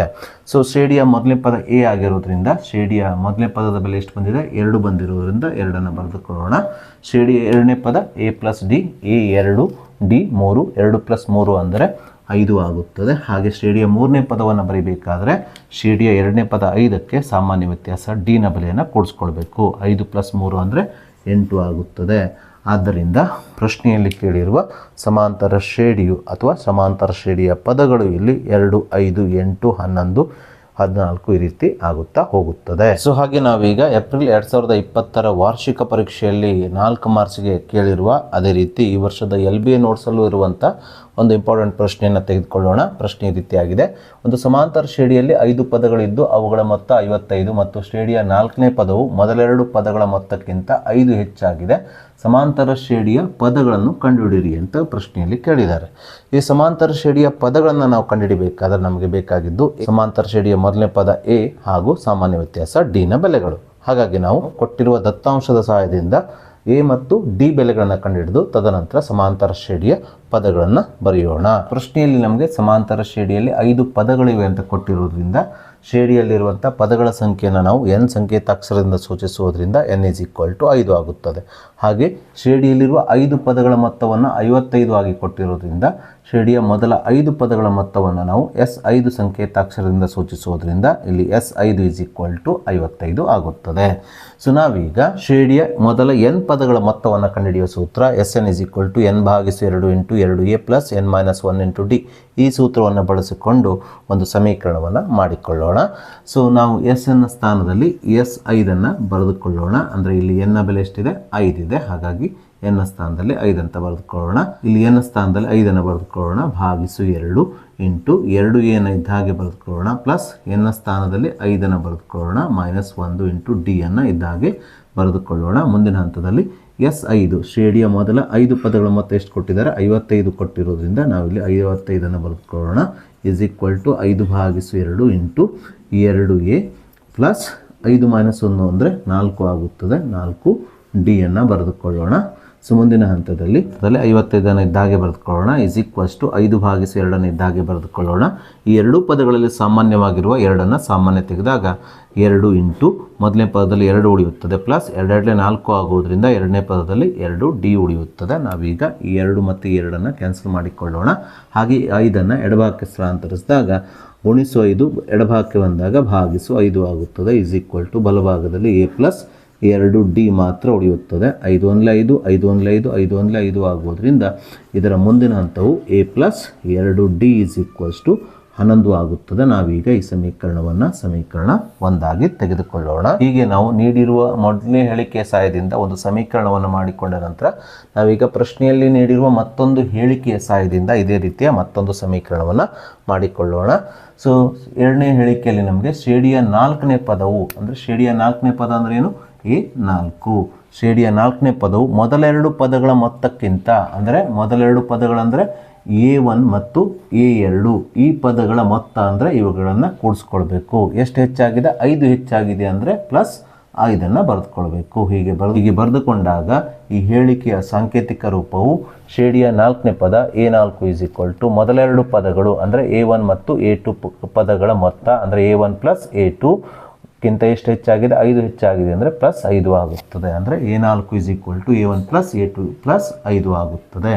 ಸೊ A4 ನಾವು A ಪ್ಲಸ್ 4 - 1 3d ಆಗಿ ಬರೆದುಕೊಳ್ಬೇಕು. A1 ನಾವು A ಆಗಿ ಬರೆದುಕೊಳ್ಬಹುದು. ಯಾಕಂದರೆ ಶ್ರೇಣಿಯ ಮೊದಲನೇ ಪದವನ್ನು ನಾವು A1 ಅಥವಾ A ಸಂಕೇತಾಕ್ಷರದಿಂದ ಸೂಚಿಸಬಹುದು. A2 ನಾವು A ಪ್ಲಸ್ 2 - 1d ಆಗಿ ಬರೆದುಕೊಳ್ಳೋಣ ಪ್ಲಸ್ 5 ಇದ್ದಾಗೆ ಬರೆದುಕೊಳ್ಳೋಣ. ಸೊ ಮುಂದಿನ ಹಂತದಲ್ಲಿ ಪ್ಲಸ್ ಎ ಕ್ಯಾನ್ಸಲ್ ಮಾಡಿಕೊಳ್ಳೋಣ. ಮುಂದಿನ ಹಂತದಲ್ಲಿ ಈ ಪ್ಲಸ್ 5 ಎಡಭಾಗಕ್ಕೆ ತರಬೇಕು. ಪ್ಲಸ್ 5 ಎಡಭಾಗಕ್ಕೆ ಬಂದಾಗ -5 ಆಗುತ್ತದೆ. ಅದೇ ರೀತಿ ಪ್ಲಸ್ 3d ಬಲಭಾಗಕ್ಕೆ ಸ್ಥಳಾಂತರಿಸಬೇಕು. ಪ್ಲಸ್ d ಬಲಭಾಗಕ್ಕೆ ಹೋದಾಗ -3d ಆಗುತ್ತದೆ. ಸೊ ಮುಂದಿನ ಹಂತದಲ್ಲಿ -5 ಇದ್ದಾಗೆ ಬರೆದುಕೊಳ್ಳೋಣ. a plus 1d -3d -2d ಆಗುತ್ತದೆ. ಈ ಸಮೀಕರಣವನ್ನು ನಾವೀಗ ಸಮೀಕರಣ 2 ಆಗಿ ತೆಗೆದುಕೊಳ್ಳೋಣ. ಸೊ ನಾವೀಗ ಸಮೀಕರಣ 1 ಮತ್ತು ಸಮೀಕರಣ 2 ಬಿಡಿಸೋಣ. ಅಂದರೆ ಸಮೀಕರಣ 1 ಮತ್ತು ಸಮೀಕರಣ 2 ಕೂಡಿಸಿಕೊಂಡು ಎ ಅಥವಾ ಡಿ ನ ಬೆಲೆಯನ್ನು ಕಂಡುಹಿಡಿಯೋಣ. ಸೊ ಹಾಗಾಗಿ ನಾನಿಲ್ಲಿ ಸಮೀಕರಣ 1 ಮೇಲ್ಭಾಗದಲ್ಲಿ, ಸಮೀಕರಣ 2 ಕೆಳಭಾಗದಲ್ಲಿ ಬರೆದುಕೊಂಡಿದ್ದೇನೆ. ಸೊ 1a 2a ಆಗುತ್ತದೆ, plus 2d minus 2d cancel ಆಗುತ್ತದೆ, is equals to plus 11 minus 5 ಅಂದರೆ ಪ್ಲಸ್ 6 ಆಗುತ್ತದೆ. 2 1 2 2 3 6 ಆಗೋದ್ರಿಂದ ಇಲ್ಲಿ ಎ ನ ಬೆಲೆಯು 3 ಆಗುತ್ತದೆ. ಸೊ ಹೀಗೆ ನಾವು ಸಮಾಂತರ ಶ್ರೇಣಿಯ ಮೊದಲನೇ ಪದ ಎ ನ ಬೆಲೆಯನ್ನು ಕಂಡುಹಿಡಿದ ನಂತರ ನಾವೀಗ ಈ ಎ ನ ಬೆಲೆ 3 ಸಮೀಕರಣ 1ರಲ್ಲಿ ಆದೇಶಿಸಿ ಸಾಮಾನ್ಯ ವ್ಯತ್ಯಾಸ ಡಿ ನ ಬೆಲೆಯನ್ನು ಕಂಡುಹಿಡಿಯೋಣ. ಅದಕ್ಕೋಸ್ಕರ ನಾನಿಲ್ಲಿ ಸಮೀಕರಣ 1ರಲ್ಲಿ ಎ ನ ಸ್ಥಾನದಲ್ಲಿ 3 ಬರೆದುಕೊಂಡಿದ್ದೇನೆ, ಪ್ಲಸ್ 2d ಇದ್ದ ಹಾಗೆ ಬರೆದುಕೊಳ್ಳೋಣ, ಈಸ್ ಈಕ್ವಲ್ಸ್ ಟು ಬಲಭಾಗದಲ್ಲಿರುವ 11 ಇದ್ದ ಹಾಗೆ ಬರೆದುಕೊಳ್ಳೋಣ. ಮುಂದಿನ ಹಂತದಲ್ಲಿ ಈ ಪ್ಲಸ್ 3 ಬಲಭಾಗಕ್ಕೆ ಸ್ಥಳಾಂತರಿಸಿದಾಗ ಪ್ಲಸ್ 3 ಮೈನಸ್ 3 ಆಗುತ್ತದೆ. ಸೊ ಮುಂದಿನ ಹಂತದಲ್ಲಿ 2d is equal to 11 minus 3 ಅಂದರೆ 8 ಆಗುತ್ತದೆ. 2 1 2 2 4 8 ಆಗುವುದರಿಂದ ಇಲ್ಲಿ ಡಿ ಅಂದರೆ ಶ್ರೇಣಿಯ ಸಾಮಾನ್ಯ ವ್ಯತ್ಯಾಸದ ಬೆಲೆಯು 4 ಆಗುತ್ತದೆ. ಸೊ ಹೀಗೆ ನಾವು ಸಮಾಂತರ ಶ್ರೇಣಿಯ ಮೊದಲನೇ ಪದ ಎ ನ ಬೆಲೆ ಹಾಗೂ ಸಾಮಾನ್ಯ ವ್ಯತ್ಯಾಸ ಡಿ ನ ಬೆಲೆಯನ್ನು ಕಂಡುಹಿಡಿದ ನಂತರ ನಾವೀಗ ಪ್ರಶ್ನೆಯಲ್ಲಿ ಕೇಳಿರುವ ಸಮಾಂತರ ಶ್ರೇಣಿಯನ್ನು ಬರೆಯೋಣ. ಶ್ರೇಣಿಯ ಸಾಮಾನ್ಯ ರೂಪವು A plus D, A plus 2d, A plus 3d, A plus 4d ಈ ರೀತಿ ಮುಂದುವರಿತಾ ಹೋಗ್ತದೆ. ಸೊ ನಾವೀಗ ಈ ಶ್ರೇಣಿಯ ಸಾಮಾನ್ಯ ರೂಪದಲ್ಲಿ ಎ ಮತ್ತು ಡಿ ನ ಬೆಲೆಗಳನ್ನು ಆದೇಶಿಸಿ ಶ್ರೇಣಿಯ ಪದಗಳನ್ನು ಬರೆಯೋಣ. ಶ್ರೇಣಿಯ ಮೊದಲನೇ ಪದ ಎ ನ ಬೆಲೆ ಎಷ್ಟಿದೆ? 3 ಇದೆ, ಹಾಗಾಗಿ ಇಲ್ಲಿ 3 ಬರೆದುಕೊಳ್ಳೋಣ. ಸೊ ಎರಡನೇ ಪದ ಎ ಪ್ಲಸ್ ಡಿ, ಎ ಅಂದರೆ 3, ಡಿ ಅಂದರೆ 4, 3 ಮತ್ತು 4 ಕೂಡಿಸಿದಾಗ ಶ್ರೇಣಿಯ ಎರಡನೇ ಪದ 7 ಸಿಗುತ್ತದೆ. ಹಾಗೆ ಶ್ರೇಣಿಯ ಮೂರನೇ ಪದವನ್ನು ಪಡಿಬೇಕಾದ್ರೆ ಶ್ರೇಣಿಯ ಎರಡನೇ ಪದ 7ಕ್ಕೆ ಸಾಮಾನ್ಯ ವ್ಯತ್ಯಾಸ ಡಿ ಅನ್ನು ಕೂಡಿಸ್ಕೊಳ್ಬೇಕು. 7 ಪ್ಲಸ್ 4 ಅಂದರೆ 11 ಆಗುತ್ತದೆ. ಅದೇ ರೀತಿ ಶ್ರೇಣಿಯ 4ನೇ ಪದ 11 ಪ್ಲಸ್ 4 15 ಆಗುತ್ತದೆ. ಅದೇ ರೀತಿ ಶ್ರೇಣಿಯ 5ನೇ ಪದ 15 ಪ್ಲಸ್ 4 19 ಆಗುತ್ತದೆ. ಆದ್ದರಿಂದ ಪ್ರಶ್ನೆಯಲ್ಲಿ ಕೇಳಿರುವ ಶ್ರೇಣಿಯ ಪದಗಳು ಇಲ್ಲಿ 3 7 11 15 19 ಆಗುತ್ತದೆ. ಹಾಗೆ ನಾವೀಗ 2020 ವಾರ್ಷಿಕ ಪರೀಕ್ಷೆಯಲ್ಲಿ 4 ಮಾರ್ಕ್ಸಿಗೆ ಕೇಳಿರುವ ಹಾಗೆ ಈ ವರ್ಷದ LBA ನೋಟ್ಸಲ್ಲೂ ಇರುವಂಥ ಒಂದು 4 ಮಾರ್ಕ್ಸಿನ ಇಂಪಾರ್ಟೆಂಟ್ ಪ್ರಶ್ನೆಯನ್ನು ತೆಗೆದುಕೊಳ್ಳೋಣ. ಪ್ರಶ್ನೆ ಈ ರೀತಿಯಾಗಿದೆ. ಒಂದು ಸಮಾಂತರ ಶ್ರೇಣಿಯಲ್ಲಿ 6ನೇ ಪದವು 3ನೇ ಪದದ 2ರಷ್ಟಕ್ಕಿಂತ 1 ಹೆಚ್ಚಾಗಿದೆ. 4ನೇ ಮತ್ತು 5ನೇ ಪದಗಳ ಮೊತ್ತವು 2ನೇ ಪದದ 5ರಷ್ಟಿದೆ. ಈ ಸಮಾಂತರ ಶ್ರೇಣಿಯ 10ನೇ ಪದವನ್ನು ಕಂಡುಹಿಡಿಯಿರಿ ಅಂದ್ಕೊಂಡು ನಮಗೆ ಪ್ರಶ್ನೆಯಲ್ಲಿ ಕೇಳಿದ್ದಾರೆ. ಈ ಪ್ರಶ್ನೆಯು ಸಹ ಹಿಂದಿನ ಪ್ರಶ್ನೆಯ ರೀತಿಯಲ್ಲಿ ಇದೆ. ಅದೇ ರೀತಿ ನಾವು ಈ ಪ್ರಶ್ನೆಯನ್ನು ಬಿಡಿಸೋಣ. ಸೊ ನಾವಿಲ್ಲಿ ಪ್ರಶ್ನೆಯಲ್ಲಿ ನೀಡಿರುವ ದತ್ತಾಂಶಗಳನ್ನು ಬಳಸಿಕೊಂಡು ಸಮೀಕರಣಗಳನ್ನು ಮಾಡಿಕೊಂಡು ತದನಂತರ ಅವುಗಳನ್ನು ಬಿಡಿಸಿ ಪ್ರಶ್ನೆಯಲ್ಲಿ ಕೇಳಿರುವ ಶ್ರೇಣಿಯ 10ನೇ ಪದವನ್ನು ಕಂಡುಹಿಡಿಯೋಣ. ಸೊ ಪ್ರಶ್ನೆಯಲ್ಲಿ ನಮಗೆ ಒಂದು ಸಮಾಂತರ ಶ್ರೇಣಿಯಲ್ಲಿ 6ನೇ ಪದವು 3ನೇ ಪದದ 2ರಷ್ಟಕ್ಕಿಂತ 1 ಹೆಚ್ಚಾಗಿದೆ ಅಂತ ಕೊಟ್ಟಿದ್ದಾರೆ. ನಾವೀಗ ಪ್ರಶ್ನೆಯಲ್ಲಿ ನೀಡಿರುವ ಈ ಹೇಳಿಕೆಯನ್ನು ಬಳಸಿಕೊಂಡು ಒಂದು ಸಮೀಕರಣವನ್ನು ಮಾಡಿಕೊಳ್ಳೋಣ, ಅಥವಾ ಈ ಹೇಳಿಕೆಯನ್ನು ನಾವು ಒಂದು ಸಾಂಕೇತಿಕ ರೂಪದಲ್ಲಿ ಬರೆದುಕೊಳ್ಳೋಣ. ಶ್ರೇಣಿಯಲ್ಲಿ 6ನೇ ಪದ ಅಂದರೆ ಅದನ್ನು A6 ಸಂಕೇತಾಕ್ಷರದಿಂದ ಸೂಚಿಸ್ತಾರೆ. ಹಾಗೆ 3ನೇ ಪದವನ್ನು ನಾವು A3 ಸಂಕೇತಾಕ್ಷರದಿಂದ ಸೂಚಿಸ್ತೇವೆ. 3ನೇ ಪದದ 2ರಷ್ಟು ಅಂದರೆ 3ನೇ ಪದಕ್ಕೆ ನಾವು 2ರಿಂದ ಗುಣಿಸ್ಕೊಳ್ಬೇಕು, ಅಂದರೆ A3ಕ್ಕೆ 2ರಿಂದ ಗುಣಿಸ್ಕೊಳ್ಬೇಕು. 3ನೇ ಪದದ 2ರಷ್ಟಕ್ಕಿಂತ ಎಷ್ಟು ಹೆಚ್ಚಾಗಿದೆ? 1 ಹೆಚ್ಚಾಗಿದೆ ಅಂತ ಕೊಟ್ಟಿರೋದ್ರಿಂದ ನಾವಿಲ್ಲಿ 1 ಇದಕ್ಕೆ ಕೂಡಿಸ್ಕೊಳ್ಬೇಕು, ಅಂದರೆ ಪ್ಲಸ್ 1 ಬರೆದುಕೊಳ್ಬೇಕು. ಹೀಗೆ ಬರೆದುಕೊಂಡಾಗ ಪ್ರಶ್ನೆಯಲ್ಲಿ ನೀಡಿರುವ ಮೊದಲನೇ ಹೇಳಿಕೆಯ ಸಾಂಕೇತಿಕ ರೂಪವು ಅಥವಾ ಸಮೀಕರಣದ ರೂಪವು ಶ್ರೇಣಿಯ 6ನೇ ಪದ A6 ಇಸ್ ಈಕ್ವಲ್ಸ್ ಟು 3ನೇ ಪದದ 2ರಷ್ಟಕ್ಕಿಂತ ಅಂದರೆ 2A3 ಪ್ಲಸ್ 1 ಹೆಚ್ಚಾಗಿದೆ ಅಂದರೆ ಪ್ಲಸ್ 1 ಅಂತ ಆಗುತ್ತದೆ. ಸೊ ಹಾಗಾಗಿ ಈ ಸಮೀಕರಣವು A6 is equal to 2A3 plus 1 ಆಗುತ್ತದೆ. ನಾವೀಗ A6 A plus 6 minus 1 5D ಆಗಿ ಬರೆದುಕೊಳ್ಳೋಣ, ಇಸ್ ಈಕ್ವಲ್ಸ್ ಟು 2 ಇದ್ದ ಹಾಗೆ ಬರೆದುಕೊಳ್ಳೋಣ. A3 A ಪ್ಲಸ್ 2D ಆಗಿ ಬರೆದುಕೊಳ್ಳೋಣ, ಪ್ಲಸ್ 1 ಇದ್ದ ಹಾಗೆ ಬರೆದುಕೊಳ್ಳೋಣ. ಮುಂದಿನ ಹಂತದಲ್ಲಿ ಎಡಭಾಗವನ್ನು ಇದ್ದ ಹಾಗೆ ಬರೆದುಕೊಳ್ಳೋಣ, ಇಸ್ ಈಕ್ವಲ್ಸ್ ಟು 2ರಿಂದ ಮೊದಲನೇ ಪದ ಮತ್ತು ಎರಡನೇ ಪದಕ್ಕೆ ಗುಣಿಸಿಕೊಳ್ಳೋಣ. 2 ಗುಣಿಸು A ಅಂದರೆ 2A ಆಗುತ್ತದೆ, ಪ್ಲಸ್ ಗುಣಿಸು ಪ್ಲಸ್ ಪ್ಲಸ್ 2 4D ಆಗುತ್ತದೆ, ಪ್ಲಸ್ 1 ಇದ್ದ ಹಾಗೆ ಬರೆದುಕೊಳ್ಳೋಣ. ಸೊ ಮುಂದಿನ ಹಂತದಲ್ಲಿ 5D ಇದ್ದ ಹಾಗೆ ಇಟ್ಟುಕೊಳ್ಳೋಣ. ಸಮೀಕರಣದ ಬಲಭಾಗದಲ್ಲಿರುವ 4D ಎಡಭಾಗಕ್ಕೆ ತಂದಾಗ ಪ್ಲಸ್ 4D ಮೈನಸ್ 4D ಆಗುತ್ತದೆ, ಇಸ್ ಈಕ್ವಲ್ಸ್ ಟು 2A ಬಲಭಾಗದಲ್ಲಿ ಇದ್ದ ಹಾಗೆ ಇಟ್ಟುಕೊಳ್ಳೋಣ. ಈ ಸಮೀಕರಣದ ಎಡಭಾಗದಲ್ಲಿರುವ ಪ್ಲಸ್ A ಬಲಭಾಗಕ್ಕೆ ಸ್ಥಳಾಂತರಿಸಿದಾಗ ಪ್ಲಸ್ A ಮೈನಸ್ A ಆಗುತ್ತದೆ, ಪ್ಲಸ್ 1 ಇದ್ದ ಹಾಗೆ ಬರೆದುಕೊಳ್ಳೋಣ. So plus 5D minus 4D plus 1D ಆಗುತ್ತದೆ, is equals to 2A minus 1A A ಆಗುತ್ತದೆ, ಪ್ಲಸ್ 1 ಇದ್ದ ಹಾಗೆ ಬರೆದುಕೊಳ್ಳೋಣ. ನಾವೀಗ ಈ ಸಮೀಕರಣವನ್ನು ಸಮೀಕರಣ 1 ತೆಗೆದುಕೊಳ್ಳೋಣ. ಹಾಗೆ ಮುಂದುವರೆದು ಪ್ರಶ್ನೆಯಲ್ಲಿ ನಮಗೆ ಮತ್ತೊಂದು ಹೇಳಿಕೆಯನ್ನು ನೀಡಿದ್ದಾರೆ. ಅದೇನೆಂದರೆ ಶ್ರೇಣಿಯ 4ನೇ ಮತ್ತು 5ನೇ ಪದಗಳ ಮೊತ್ತವು, ಶ್ರೇಣಿಯ 4ನೇ ಪದ ಅಂದರೆ A4, ಶ್ರೇಣಿಯ 5ನೇ ಪದ ಅಂದರೆ A5, ಇವುಗಳ ಮೊತ್ತ ಅಂದರೆ A4 ಪ್ಲಸ್ A5. ಈ ಪದಗಳ ಮೊತ್ತವು ಶ್ರೇಣಿಯ ಎರಡನೇ ಪದ ಅಂದರೆ ಈ ಎರಡನೇ ಪದ ಅಂದರೆ A2 ಎರಡನೇ ಪದದ 5ರಷ್ಟಿದೆ. ಎರಡನೇ ಪದದ 5ರಷ್ಟು ಅಂದರೆ ಎರಡನೇ ಪದಕ್ಕೆ ಎಷ್ಟಿಂದ ಗುಣಿಸ್ಕೊಳ್ಬೇಕು? 5ರಿಂದ ಗುಣಿಸ್ಕೊಳ್ಬೇಕು. ಹೀಗೆ ಮತ್ತೊಂದು ಸಮೀಕರಣವನ್ನು ಪ್ರಶ್ನೆಯಲ್ಲಿ ನೀಡಿರುವ ಈ ಹೇಳಿಕೆ ಸಹಾಯದಿಂದ ಬರೆದುಕೊಳ್ಳಬೇಕು. ಅಂದರೆ ಶ್ರೇಣಿಯ 4ನೇ ಮತ್ತು 5ನೇ ಪದಗಳ ಮೊತ್ತ ಅಂದರೆ A4 ಪ್ಲಸ್ A5 ಎರಡನೇ ಪದದ 5ರಷ್ಟು ಅಂದರೆ A2ಕ್ಕೆ 5ರಿಂದ ಗುಣಿಸ್ಕೊಳ್ಬೇಕು.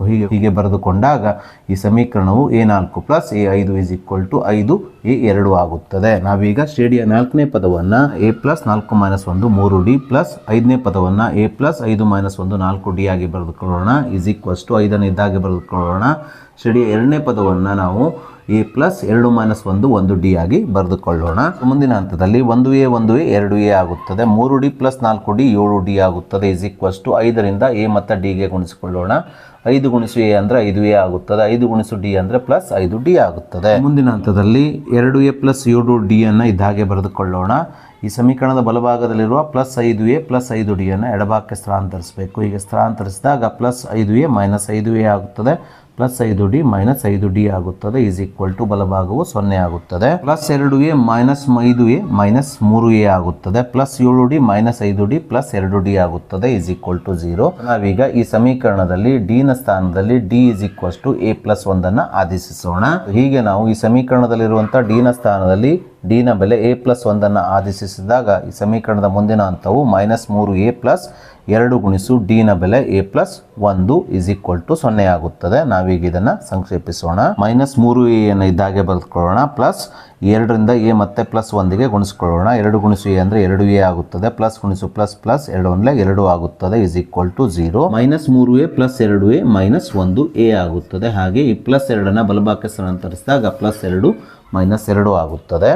ಮುಂದಿನ ಹಂತದಲ್ಲಿ ಈ ಸಮೀಕರಣದ ಎರಡೂ ಬದಿಗೆ ನಾವು ಮೈನಸ್ಸಿಂದ ಗುಣಿಸ್ಕೊಳ್ಬೇಕು. ಮೈನಸ್ಸಿಂದ ಗುಣಿಸಿಕೊಂಡಾಗ minus into minus plus A ಆಗುತ್ತದೆ. ಮೈನಸ್ ಇಂಟು ಮೈನಸ್ ಪ್ಲಸ್ 2 ಆಗುತ್ತದೆ. ಆದ್ದರಿಂದ ಇಲ್ಲಿ A ನ ಬೆಲೆಯು 2 ಆಗುತ್ತದೆ. ಹೀಗೆ ನಾವು ಶ್ರೇಣಿಯ ಮೊದಲನೇ ಪದ A ನ ಬೆಲೆಯನ್ನು ಕಂಡುಹಿಡಿದ ನಂತರ ನಾವೀಗ A ನ ಬೆಲೆ 2 ಸಮೀಕರಣ 1ರಲ್ಲಿ ಆದೇಶಿಸಿ ಶ್ರೇಣಿಯ ಸಾಮಾನ್ಯ ವ್ಯತ್ಯಾಸ D ನ ಬೆಲೆಯನ್ನು ಕಂಡುಹಿಡಿಯೋಣ. ಅದಕ್ಕೋಸ್ಕರ ನಾನಿಲ್ಲಿ D ಅನ್ನು ಇದ್ದ ಹಾಗೆ ಬರೆದುಕೊಳ್ತಾ ಇದ್ದೇನೆ.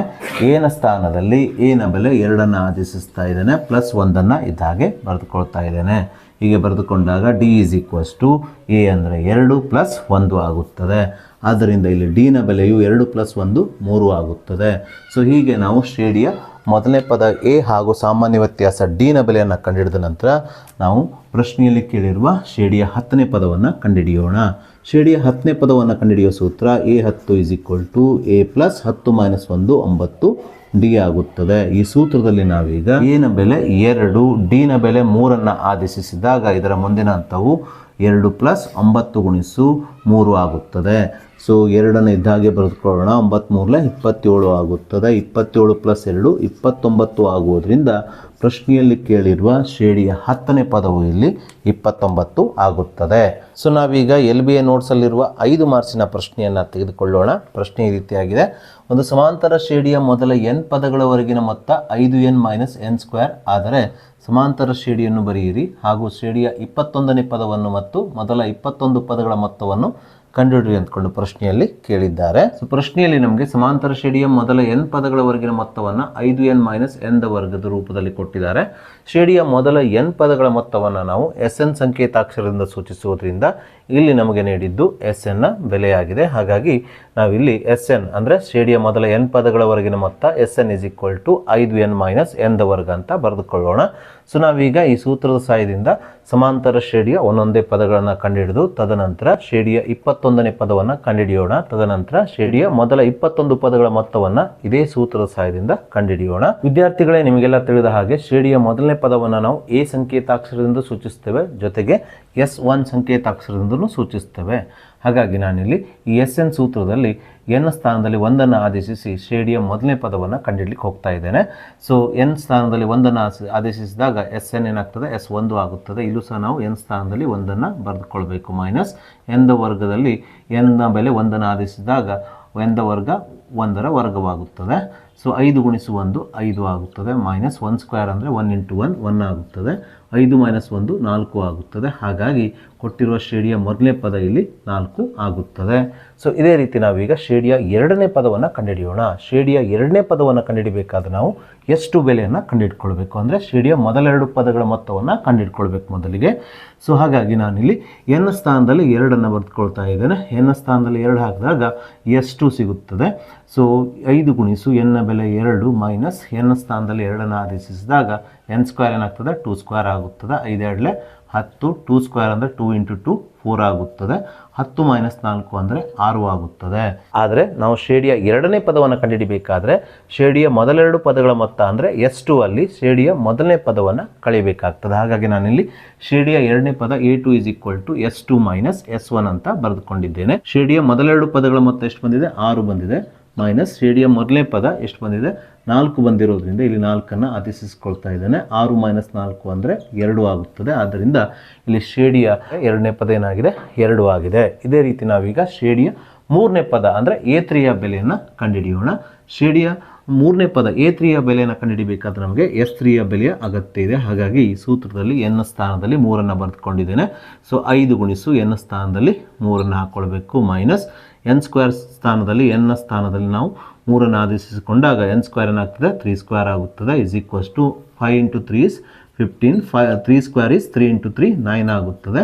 So 15 minus 9 is 6. ಹೀಗೆ ನಾವು ಶ್ರೇಣಿಯ ಮೊದಲ 3 ಪದಗಳ ಮೊತ್ತವನ್ನು ಕಂಡುಹಿಡಿದ ನಂತರ ನಾವೀಗ ಶ್ರೇಣಿಯ ಮೂರನೇ ಪದ A3ಯನ್ನು ಕಂಡುಹಿಡಿಯೋಣ.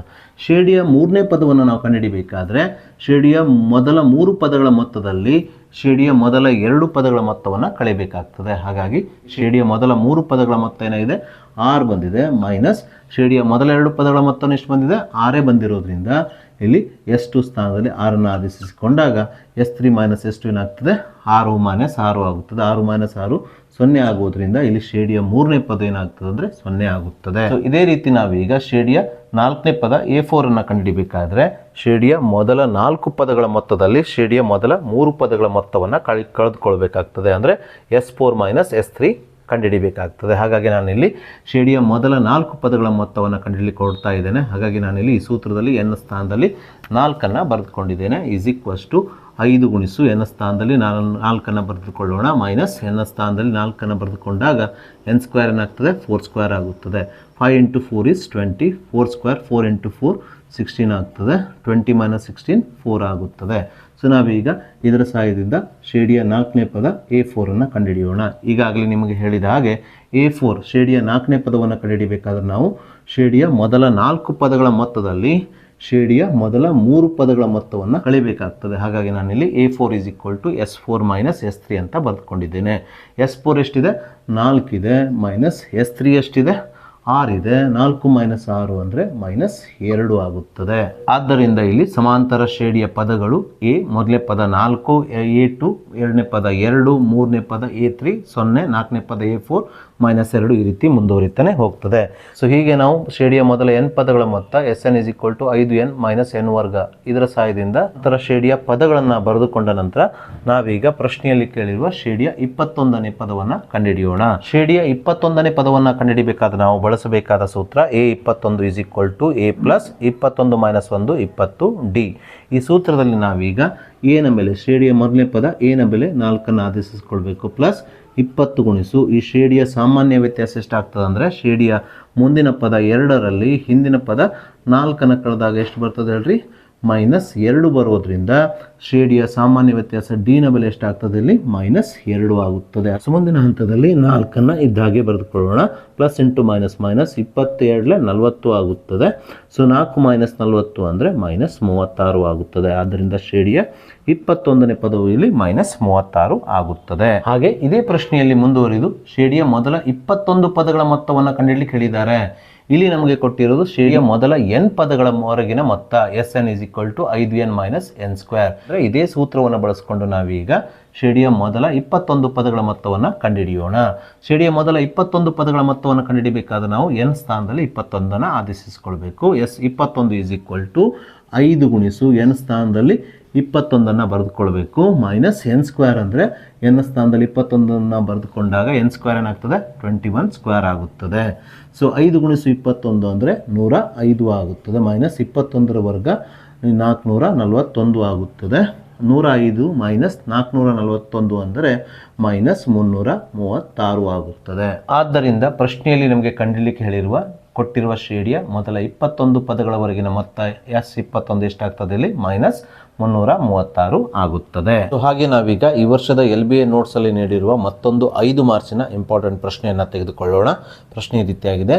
ಎರಡು ವಿಭಿನ್ನ ಸಮಾಂತರ ಶ್ರೇಣಿಗಳ ಸಾಮಾನ್ಯ ವ್ಯತ್ಯಾಸವು ಸಮನಾಗಿದೆ. ಮೊದಲನೇ ಸಮಾಂತರ ಶ್ರೇಣಿಯ ಮೊದಲನೇ ಪದವು ಎರಡನೇ ಸಮಾಂತರ ಶ್ರೇಣಿಯ ಮೊದಲ ಪದಕ್ಕಿಂತ 3 ಹೆಚ್ಚಾಗಿದೆ. ಮೊದಲನೇ ಸಮಾಂತರ ಶ್ರೇಣಿಯ 7ನೇ ಪದವು 28 ಮತ್ತು ಎರಡನೇ ಸಮಾಂತರ ಶ್ರೇಣಿಯ 8ನೇ ಪದವು 29 ಆದರೆ ಆ ಶ್ರೇಣಿಗಳನ್ನು ಅಂದರೆ ಆ ಎರಡು ವಿಭಿನ್ನ ಶ್ರೇಣಿಗಳನ್ನು ಕಂಡುಹಿಡಿಯಿರಿ ಅಂದ್ಕೊಂಡು ಪ್ರಶ್ನೆಯಲ್ಲಿ ಕೇಳಿದ್ದಾರೆ.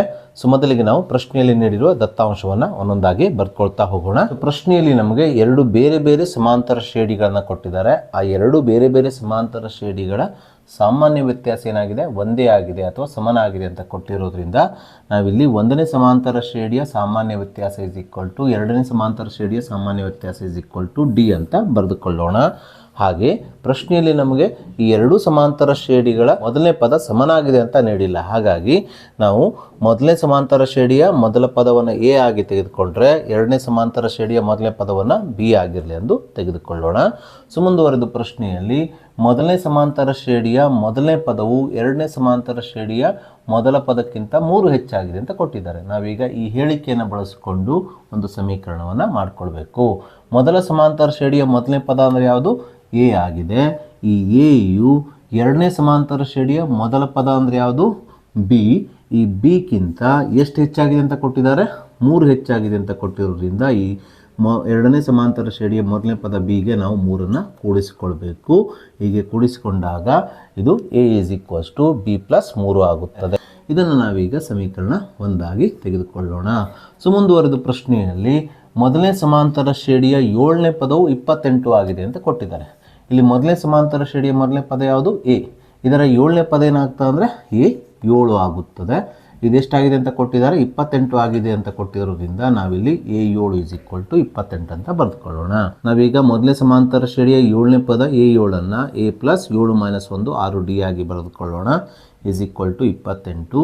ಈ ಸಮೀಕರಣವನ್ನು ನಾವೀಗ ಸಮೀಕರಣ 2 ಆಗಿ ತೆಗೆದುಕೊಳ್ಳೋಣ. ಮುಂದಿನ ಹಂತದಲ್ಲಿ A is equal to B plus 3ಅನ್ನು ಸಮೀಕರಣ 2ರಲ್ಲಿರುವ ಎನ ಸ್ಥಾನದಲ್ಲಿ ಆದೇಶಿಸಿ ಮತ್ತೊಂದು ಸಮೀಕರಣವನ್ನು ಮಾಡಿಕೊಳ್ಬೇಕು. ನಾವೀಗ ಸಮೀಕರಣ 2ರಲ್ಲಿರುವ ಎನ ಸ್ಥಾನದಲ್ಲಿ ಏನು ಬರೆದುಕೊಳ್ಳೋಣ ಎಗೆ ಸಮನಾಗಿರುವ ಬಿ ಪ್ಲಸ್ 3ಅನ್ನು ಬರೆದುಕೊಳ್ಳೋಣ ಪ್ಲಸ್ ಈ 6 ಡಿ ಅನ್ನು ಇದ್ದ ಹಾಗೆ ಬರೆದುಕೊಳ್ಳೋಣ ಇಸ್ ಈಕ್ವಲ್ ಟು 28 ಇದ್ದ ಹಾಗೆ ಬರೆದುಕೊಳ್ಳೋಣ. ಮುಂದಿನ ಹಂತದಲ್ಲಿ ಈ ಸಮೀಕರಣದ ಎಡಭಾಗದಲ್ಲಿರುವ ಪ್ಲಸ್ 3ಅನ್ನು ಬಲಭಾಗಕ್ಕೆ ಸ್ಥಳಾಂತರಿಸಬೇಕು. ಹೀಗೆ ಸ್ಥಳಾಂತರಿಸಿದಾಗ ಪ್ಲಸ್ 3 ಮೈನಸ್ 3 ಆಗುತ್ತದೆ. 28 ಮೈನಸ್ 3 ಅಂದರೆ 25 ಆಗುವುದರಿಂದ ಮುಂದಿನ ಹಂತವು b plus 6 d is equal to 25 ಆಗುತ್ತದೆ. ನಾವೀಗ ಈ ಸಮೀಕರಣವನ್ನು ಸಮೀಕರಣ 3 ಆಗಿ ತೆಗೆದುಕೊಳ್ಳೋಣ. ಹಾಗೆ ಪ್ರಶ್ನೆಯಲ್ಲಿ ನಮಗೆ ಎರಡನೇ ಶ್ರೇಣಿಯ 8ನೇ ಪದವು 29 ಆಗಿದೆ ಅಂತ ಕೊಟ್ಟಿದ್ದಾರೆ. ಇಲ್ಲಿ ಎರಡನೇ ಶ್ರೇಣಿಯ ಮೊದಲನೇ ಪದ ಬಿ ಆಗಿರೋದ್ರಿಂದ ಎರಡನೇ ಶ್ರೇಣಿಯ 8ನೇ ಪದ ಏನಾಗ್ತದೆ ಅಂದರೆ ಬಿ 8 ಆಗುತ್ತದೆ ಇಸ್ ಈಕ್ವಲ್ ಟು ಶ್ರೇಣಿಯ 8ನೇ ಪದ ಬಿ 8 ಎಷ್ಟಾಗಿದೆ ಅಂತ ಕೊಟ್ಟಿದ್ದಾರೆ 29 ಆಗಿದೆ ಅಂತ ಕೊಟ್ಟಿರೋದ್ರಿಂದ ನಾವಿಲ್ಲಿ ಬಿ 8 ಇಸ್ ಈಕ್ವಲ್ಸ್ ಟು 29 ಅಂತ ಬರೆದುಕೊಳ್ಳೋಣ. ಸೊ ನಾವೀಗ ಎರಡನೇ ಶ್ರೇಣಿಯ 8ನೇ ಪದ ಬಿ 8ಅನ್ನು ಎರಡನೇ ಶ್ರೇಣಿಯ ಮೊದಲನೇ ಪದ ಬಿ ಪ್ಲಸ್ 8 ಮೈನಸ್ 1 7 ಡಿ ಆಗಿ ಬರೆದುಕೊಳ್ಳೋಣ ಇಸ್ ಈಕ್ವಲ್ ಟು 29 ಇದ್ದ ಹಾಗೆ ಬರೆದುಕೊಳ್ಳೋಣ. ನಾವೀಗ ಈ ಸಮೀಕರಣವನ್ನು ಸಮೀಕರಣ 4 ಆಗಿ ತೆಗೆದುಕೊಳ್ಳೋಣ. ಸೊ ಮುಂದಿನ ಹಂತದಲ್ಲಿ ಸಮೀಕರಣ 4ರಿಂದ ಸಮೀಕರಣ 3ಅನ್ನು ಕಳೆದು ನಾವು ಈ ಎರಡೂ ಸಮಾಂತರ ಶ್ರೇಣಿಯ ಸಾಮಾನ್ಯ ವ್ಯತ್ಯಾಸ ಡಿನ ಬೆಲೆಯನ್ನು ಕಂಡುಹಿಡಿದುಕೊಳ್ಳೋಣ. ಅದಕ್ಕೋಸ್ಕರ ನಾನಿಲ್ಲಿ 4ನೇ ಸಮೀಕರಣವನ್ನು ಮೇಲ್ಭಾಗದಲ್ಲಿ ಕಳೆಯಬೇಕಾದ 3ನೇ ಸಮೀಕರಣವನ್ನು ಕೆಳಭಾಗದಲ್ಲಿ ಬರೆದುಕೊಂಡಿದ್ದೇನೆ. ಹಾಗೆ 3ನೇ ಸಮೀಕರಣದ ಎಲ್ಲ ಪದಗಳ ಚಿಹ್ನೆಯನ್ನು ಬದಲು ಮಾಡಿಕೊಂಡಿದ್ದೇನೆ. ಯಾಕಂದರೆ ನಾವು ಸಮೀಕರಣ 4ರಿಂದ ಸಮೀಕರಣ 3ಅನ್ನು ಕಳೀತಾ ಇದ್ದಾವೆ. ಪ್ಲಸ್ ಬಿ ಅನ್ನು ಮೈನಸ್ ಬಿ ಆಗಿ ಪ್ಲಸ್ 6 ಡಿ ಅನ್ನು ಮೈನಸ್ 6 ಡಿ ಆಗಿ ಪ್ಲಸ್ 25 ಮೈನಸ್ 25 ಆಗಿ ಬರೆದುಕೊಂಡಿದ್ದೇನೆ. Plus 1 B minus 1 B cancel ಆಗ್ತದೆ. ಪ್ಲಸ್ 7 ಡಿ ಮೈನಸ್ 6 ಡಿ ಅಂದರೆ ಪ್ಲಸ್ 1 ಡಿ ಆಗುತ್ತದೆ is equal to plus 29 minus 25 ಅಂದರೆ 4 ಆಗುತ್ತದೆ. ಆದ್ದರಿಂದ ಇಲ್ಲಿ ಎರಡೂ ಸಮಾಂತರ ಶ್ರೇಣಿಗಳ ಸಾಮಾನ್ಯ ವ್ಯತ್ಯಾಸ ಡಿನ ಬೆಲೆ ಎಷ್ಟಾಗ್ತದೆ ಅಂದರೆ 4 ಆಗುತ್ತದೆ. ಸೊ ಮುಂದಿನ ಹಂತದಲ್ಲಿ ಈ ಸಾಮಾನ್ಯ ವ್ಯತ್ಯಾಸ ಡಿನ ಬೆಲೆ 4ಅನ್ನು ಸಮೀಕರಣ 3ರಲ್ಲಿ ಆದೇಶಿಸಿ ಎರಡನೇ ಸಮಾಂತರ ಶ್ರೇಣಿಯ ಮೊದಲನೇ ಪದ ಬಿ ಅನ್ನು ಕಂಡುಹಿಡಲಿಕ್ಕೆ ಹೋಗ್ತಾ ಇದ್ದೇನೆ. ಅದಕ್ಕೋಸ್ಕರ ನಾನಿಲ್ಲಿ ಡಿ = 4ಅನ್ನು ಸಮೀಕರಣ 3ರಲ್ಲಿ ಆದೇಶಿಸಲಾಗಿ ಅಂತ ಬರೆದುಕೊಂಡಿದ್ದೇನೆ. ಈ ಸಮೀಕರಣದಲ್ಲಿ ಬಿ ಅನ್ನು ಇದ್ದ ಹಾಗೆ ಬರೆದುಕೊಳ್ಳೋಣ. ಪ್ಲಸ್ 6 ಗುಣಿಸು ಡಿನ ಸ್ಥಾನದಲ್ಲಿ ಡಿನ ಬೆಲೆ ಎಷ್ಟಿದೆ 4 ಇದೆ, 4ಅನ್ನು ಆದೇಶಿಸೋಣ. = 25 ಇದ್ದ ಹಾಗೆ ಬರೆದುಕೊಳ್ಳೋಣ. ಮುಂದಿನ ಹಂತದಲ್ಲಿ ಬಿ ಪ್ಲಸ್ 6 4 ಎಷ್ಟಾಗ್ತದೆ 24 ಆಗುತ್ತದೆ = 25. ಸೊ ಮುಂದಿನ ಹಂತದಲ್ಲಿ 24ಅನ್ನು ಬಲಭಾಗಕ್ಕೆ ಸ್ಥಳಾಂತರಿಸಿದಾಗ +24 -24 ಆಗುತ್ತದೆ. ಆದ್ದರಿಂದ ಇಲ್ಲಿ ಎರಡನೇ ಸಮಾಂತರ ಶ್ರೇಣಿಯ ಮೊದಲನೇ ಪದ ಬಿನ ಬೆಲೆಯು 1 ಆಗುತ್ತದೆ. ಹೀಗೆ ನಾವು ಎರಡನೇ ಸಮಾಂತರ ಶ್ರೇಣಿಯ ಮೊದಲನೇ ಪದ ಬಿನ ಬೆಲೆಯನ್ನು ಕಂಡುಹಿಡಿದ ನಂತರ ನಾವೀಗ ಎರಡನೇ ಸಮಾಂತರ ಶ್ರೇಣಿಯ ಮೊದಲನೇ ಪದ ಬಿನ ಬೆಲೆ 1ಅನ್ನು ಸಮೀಕರಣ 1ರಲ್ಲಿ ಆದೇಶಿಸಿ ಮೊದಲನೇ ಸಮಾಂತರ ಶ್ರೇಣಿಯ ಮೊದಲನೇ ಪದ ಎನ ಬೆಲೆಯನ್ನು ಕಂಡುಹಿಡಿಯೋಣ. ಅದಕ್ಕೋಸ್ಕರ ನಾನಿಲ್ಲಿ ಬಿ = 1ಅನ್ನು ಸಮೀಕರಣ 1ರಲ್ಲಿ ಆದೇಶಿಸಲಾಗಿ ಅಂತ ಬರೆದುಕೊಂಡಿದ್ದೇನೆ. ಇಲ್ಲಿ ಎ ಅನ್ನು ಇದ್ದ ಹಾಗೆ ಬರೆದುಕೊಳ್ಳೋಣ. ಬಿನ ಬೆಲೆ ಬಿನ ಸ್ಥಾನದಲ್ಲಿ 1ಅನ್ನು ಬರೆದುಕೊಳ್ಳೋಣ. +3ಅನ್ನು ಇದ್ದ ಹಾಗೆ ಬರೆದುಕೊಂಡಾಗ ಇದು 1 + 3 ಆಗುತ್ತದೆ. ಸೊ 1 + 3 4 ಆಗುತ್ತದೆ. ಆದ್ದರಿಂದ ಇಲ್ಲಿ ಮೊದಲನೇ ಸಮಾಂತರ ಶ್ರೇಣಿಯ ಮೊದಲನೇ ಪದ ಎನ ಬೆಲೆಯು ಎಷ್ಟಾಗ್ತಂದರೆ 4 ಆಗುತ್ತದೆ. ಹೀಗೆ ನಾವು ಮೊದಲನೇ ಸಮಾಂತರ ಶ್ರೇಣಿಯ ಮೊದಲನೇ ಪದ, ಎರಡನೇ ಸಮಾಂತರ ಶ್ರೇಣಿಯ ಮೊದಲನೇ ಪದ ಹಾಗೆ ಸಾಮಾನ್ಯ ವ್ಯತ್ಯಾಸ ಡಿನ ಬೆಲೆಗಳನ್ನು ಕಂಡುಹಿಡಿದ ನಂತರ ನಾವೀಗ ಪ್ರಶ್ನೆಯಲ್ಲಿ ಕೇಳಿರುವ ಆ ಎರಡು ಸಮಾಂತರ ಶ್ರೇಣಿಗಳನ್ನು ಬರೆಯೋಣ. 1ನೇ ಅಥವಾ ಮೊದಲನೇ ಸಮಾಂತರ ಶ್ರೇಣಿಯ ಮೊದಲನೇ ಪದ ಎ ಆಗಿರೋದ್ರಿಂದ ಹಾಗೆ ಸಾಮಾನ್ಯ ವ್ಯತ್ಯಾಸ ಡಿ ಆಗಿರೋದ್ರಿಂದ ಇದರ ಸಾಮಾನ್ಯ ರೂಪವು ಎ + ಡಿ, ಎ + 2ಡಿ, ಎ + 3ಡಿ ಈ ರೀತಿ ಆಗ್ತಾ ಹೋಗ್ತದೆ. ನಾವೀಗ ಈ ಸಮಾಂತರ ಶ್ರೇಣಿಯನ್ನು ಬರೆಯೋಣ. ಮೊದಲನೇ ಸಮಾಂತರ ಶ್ರೇಣಿಯ ಮೊದಲನೇ ಪದ ಎನ ಬೆಲೆ ಎಷ್ಟು ಬಂದಿದೆ 4 ಬಂದಿದೆ. ಹಾಗಾಗಿ ಇಲ್ಲಿ ಮೊದಲನೇ ಪದ 4 ಆಗುತ್ತದೆ. ಎರಡನೇ ಪದವನ್ನು ಕಂಡುಹಿಡಿಬೇಕಾದ್ರೆ ನಾವಿಲ್ಲಿ ಸಮಾಂತರ ಶ್ರೇಣಿಯ ಮೊದಲನೇ ಪದ ಎ 4ಕ್ಕೆ ಸಾಮಾನ್ಯ ವ್ಯತ್ಯಾಸ ಡಿ ಅನ್ನು 4ಅನ್ನು ಕೂಡಿಸ್ಕೊಳ್ಬೇಕು. 4 + 4 ಎಷ್ಟಾಯ್ತು ಹೇಳ್ರಿ 8 ಆಯಿತು. ಇದೇ ರೀತಿ ಮೂರನೇ ಪದವನ್ನು ಕಂಡುಹಿಡಿಬೇಕಾದ್ರೆ ಸಮಾಂತರ ಶ್ರೇಣಿಯ ಎರಡನೇ ಪದ 8ಕ್ಕೆ 4 ಅಂದರೆ ಸಾಮಾನ್ಯ ವ್ಯತ್ಯಾಸ ಡಿನ ಬೆಲೆ 4ಅನ್ನು ಕೂಡಿಸ್ಕೊಳ್ಬೇಕು. 8 + 4 ಎಷ್ಟಾಗ್ತದೆ 12 ಆಗುತ್ತದೆ. ಆದ್ದರಿಂದ ಇಲ್ಲಿ 1ನೇ ಸಮಾಂತರ ಶ್ರೇಣಿಯ ಪದಗಳು 4, 8, 12 ಆಗುತ್ತದೆ. ಇದೇ ರೀತಿ ಎರಡನೇ ಸಮಾಂತರ ಶ್ರೇಣಿಯ ಮೊದಲನೇ ಪದ ಬಿ ಆಗಿ ತೆಗೆದುಕೊಂಡಿರೋದ್ರಿಂದ ನಾವಿಲ್ಲಿ ಎರಡನೇ ಸಮಾಂತರ ಶ್ರೇಣಿಯ ಸಾಮಾನ್ಯ ರೂಪವನ್ನು ಬಿ + ಡಿ, ಬಿ + 2ಡಿ, ಬಿ + 3ಡಿ ಆಗಿ ಬರೀತಾ ಹೋಗಬೇಕು. ಎರಡನೇ ಸಮಾಂತರ ಶ್ರೇಣಿಯ ಮೊದಲನೇ ಪದ ಎಷ್ಟು ಬಂದಿದೆ 1 ಬಂದಿರೋದ್ರಿಂದ ಇಲ್ಲಿ ಮೊದಲನೇ ಪದ 1 ಅಂತ ಬರೆದುಕೊಳ್ಳೋಣ. ಹಾಗೆ ಎರಡನೇ ಪದ ಬಿ + ಡಿ ಆಗಿರೋದ್ರಿಂದ ಇಲ್ಲಿ ಬಿನ ಬೆಲೆ 1, ಡಿನ ಬೆಲೆ 4 ಆಗಿರೋದ್ರಿಂದ ಬಿ + ಡಿ ಅಂದರೆ 1 + 5 ಆಗುತ್ತದೆ. ಮೂರನೇ ಪದವನ್ನು ಕಂಡುಹಿಡಿಬೇಕಾದ್ರೆ ಸಮಾಂತರ ಶ್ರೇಣಿಯ ಎರಡನೇ ಪದ 5ಕ್ಕೆ ಸಾಮಾನ್ಯ ವ್ಯತ್ಯಾಸ ಡಿನ ಬೆಲೆಯನ್ನು ಕೂಡಿಸ್ಕೊಳ್ಬೇಕು. 5 + 4 ಅಂದರೆ ಎಷ್ಟಾಗ್ತದೆ 9 ಆಗಿರೋದ್ರಿಂದ ಇಲ್ಲಿ ಎರಡನೇ ಸಮಾಂತರ ಶ್ರೇಣಿಯ ಪದಗಳು 1, 5, 9 ಈ ರೀತಿ ಆಗುತ್ತಾ ಹೋಗುತ್ತದೆ. ಸೊ ಹಾಗೆ ನಾವೀಗ LBA ನೋಟ್ಸಲ್ಲಿ ನೀಡಿರುವ ಮತ್ತೊಂದು 5 ಮಾರ್ಕ್ಸಿನ ಇಂಪಾರ್ಟೆಂಟ್ ಪ್ರಶ್ನೆಯನ್ನು ತೆಗೆದುಕೊಳ್ಳೋಣ. ಪ್ರಶ್ನೆ ಈ ರೀತಿಯಾಗಿದೆ. ಒಂದು ಸಮಾಂತರ ಶ್ರೇಣಿಯಲ್ಲಿ 30 ಪದಗಳಿವೆ. ಶ್ರೇಣಿಯ 17ನೇ ಪದವು ಅದರ 5ನೇ ಪದದ 3ರಷ್ಟಕ್ಕಿಂತ 4 ಹೆಚ್ಚಾಗಿದೆ. 10ನೇ ಪದ 31 ಆದರೆ ಶ್ರೇಣಿಯ ಕೊನೆಯ 3 ಪದಗಳನ್ನು ಮತ್ತು ಸಮಾಂತರ ಶ್ರೇಣಿಯನ್ನು ಸಹ ಕಂಡುಹಿಡಿಯಿರಿ ಅಂದ್ಕೊಂಡು ಪ್ರಶ್ನೆಯಲ್ಲಿ ನಮಗೆ ಕೇಳಿದ್ದಾರೆ. ಪ್ರಶ್ನೆಯಲ್ಲಿ ನಮಗೆ ಒಂದು ಸಮಾಂತರ ಶ್ರೇಣಿಯಲ್ಲಿ 30 ಪದಗಳಿವೆ, ಶ್ರೇಣಿಯ ಕೊನೆಯ 3 ಪದಗಳನ್ನು ಕಂಡುಹಿಡಿಯಿರಿ ಅಂತ ಹೇಳಿದ್ದಾರೆ. ಒಂದು ಸಮಾಂತರ ಶ್ರೇಣಿಯಲ್ಲಿ 30 ಪದಗಳಿದ್ದರೆ ಅದರ ಕೊನೆಯ 3 ಪದಗಳೆಂದರೆ ಶ್ರೇಣಿಯ 28ನೇ ಪದ ಎ 28, ಶ್ರೇಣಿಯ 29ನೇ ಪದ ಎ 29 ಮತ್ತು ಶ್ರೇಣಿಯ 30ನೇ ಪದ ಎ 30 ಆಗುತ್ತದೆ. ನಾವೀಗ ಈ 3 ಪದಗಳನ್ನು ಕಂಡುಹಿಡಿಯಬೇಕು. ಸೊ ಈ 3 ಪದಗಳನ್ನು ಕಂಡುಹಿಡಿಯಬೇಕಾದ್ರೆ ನಮಗೆ ಶ್ರೇಣಿಯ ಮೊದಲನೇ ಪದ ಹಾಗೂ ಸಾಮಾನ್ಯ ವ್ಯತ್ಯಾಸ ಡಿನ ಅಗತ್ಯ ಇದೆ. ಹಾಗಾಗಿ ನಾವು ಈ ಎ ಮತ್ತು ಡಿನ ಬೆಲೆಗಳನ್ನು ಪ್ರಶ್ನೆಯಲ್ಲಿ ನೀಡಿರುವ ದತ್ತಾಂಶದ ಸಹಾಯದಿಂದ ಕಂಡುಹಿಡಿಯೋಣ. ಸೊ ಪ್ರಶ್ನೆಯಲ್ಲಿ ನಮಗೆ ಶ್ರೇಣಿಯ 17ನೇ ಪದವು ಅದರ 5ನೇ ಪದದ 3ರಷ್ಟಕ್ಕಿಂತ 4 ಹೆಚ್ಚಾಗಿದೆ ಅಂತ ಕೊಟ್ಟಿದ್ದಾರೆ.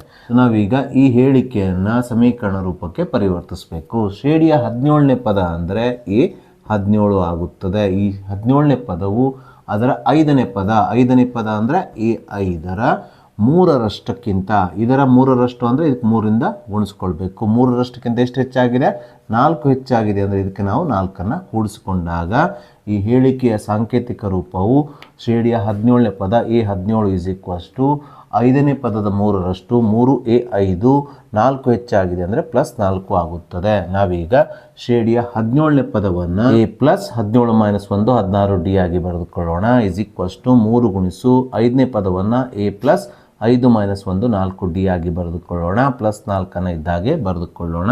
ಸೊ ಮುಂದಿನ ಹಂತದಲ್ಲಿ ಎಡಭಾಗವನ್ನು ಇದ್ದಾಗೆ ಬರೆದುಕೊಳ್ಳೋಣ. = 3ರಿಂದ a ಮತ್ತು 4d ಗುಣಿಸಿಕೊಳ್ಳೋಣ. 3 × a ಅಂದರೆ 3a ಆಗುತ್ತದೆ, ಪ್ಲಸ್ 3 × 4 12d ಆಗುತ್ತದೆ, +4 ಇದ್ದಾಗೆ ಬರೆದುಕೊಳ್ಳೋಣ. ಸೊ ಮುಂದಿನ ಹಂತದಲ್ಲಿ ಈ ಸಮೀಕರಣದ ಬಲಭಾಗದಲ್ಲಿರುವ 3a ಮತ್ತು +12d ಅನ್ನು ಎಡಭಾಗಕ್ಕೆ ಸ್ಥಳಾಂತರಿಸೋಣ. +3a ಎಡಭಾಗಕ್ಕೆ ಬಂದಾಗ -3a ಆಗುತ್ತದೆ, +12d ಎಡಭಾಗಕ್ಕೆ ಬಂದಾಗ -12d ಆಗುತ್ತದೆ, +1a -3a -2a ಆಗುತ್ತದೆ, +16d -12d +4d ಆಗುತ್ತದೆ, = 4 ಇದ್ದಾಗೆ ಬರೆದುಕೊಳ್ಳೋಣ.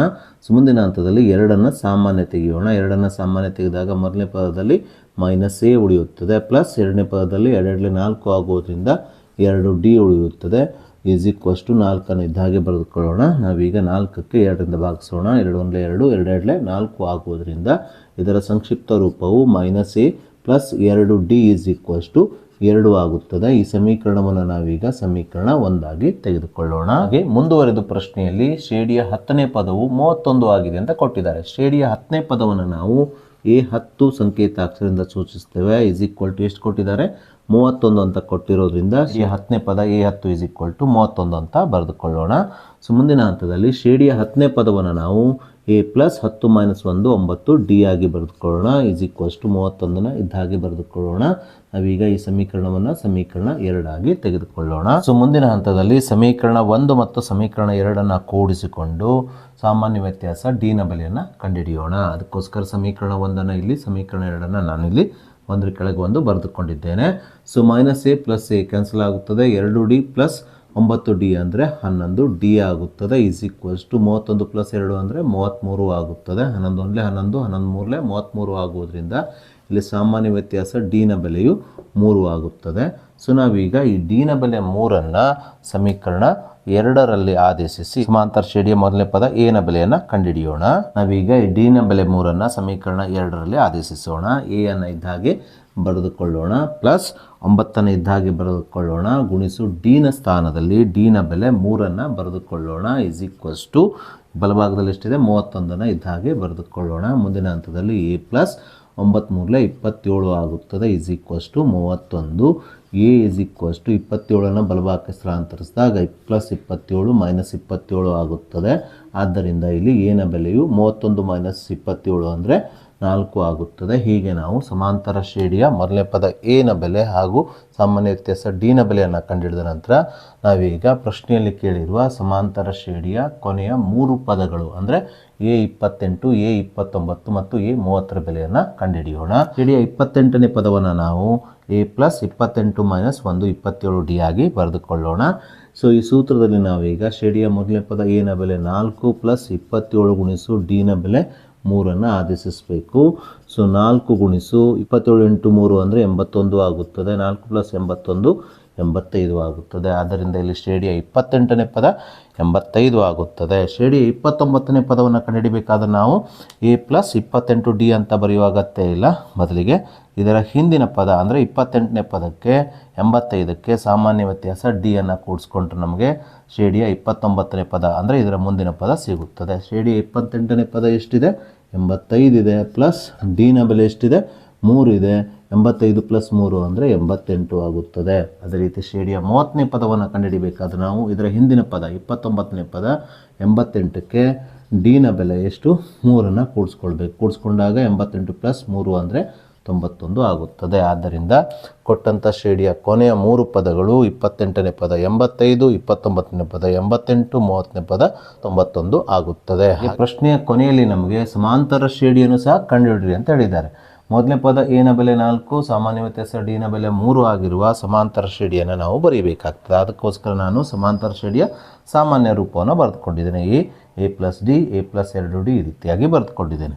ಶ್ರೇಣಿಯ ಮೊದಲನೇ ಪದ 4 ಆಗಿರೋದ್ರಿಂದ ಇಲ್ಲಿ 4ಅನ್ನು ಬರೆದುಕೊಳ್ತಾ ಇದ್ದೇನೆ. ಎರಡನೇ ಪದವನ್ನು ಕಂಡುಹಿಡಿಯಬೇಕಾದ್ರೆ ಮೊದಲನೇ ಪದ 4ಕ್ಕೆ ಸಾಮಾನ್ಯ ವ್ಯತ್ಯಾಸ d ನ ಬೆಲೆಯನ್ನು ಕೂಡಿಸ್ಕೊಳ್ಬೇಕು. 4 + 3 7 ಆಗುತ್ತದೆ. ಅದೇ ರೀತಿ ಮೂರನೇ ಪದವನ್ನು ಕಂಡುಹಿಡಿಯಬೇಕಾದ್ರೆ ಎರಡನೇ ಪದ 7ಕ್ಕೆ ಸಾಮಾನ್ಯ ವ್ಯತ್ಯಾಸ d ನ ಬೆಲೆಯನ್ನು ಕೂಡಿಸ್ಕೊಳ್ಬೇಕು. 7 + 3 10 ಆಗುತ್ತದೆ. ಹೀಗೆ ನಮಗೆ ಕಂಡುಹಿಡಿಯಲಿಕ್ಕೆ ಹೇಳಿರುವ ಸಮಾಂತರ ಶ್ರೇಣಿಯ ಪದಗಳು ಇಲ್ಲಿ 4, 7, 10 ಈ ರೀತಿ ಆಗಿವೆ.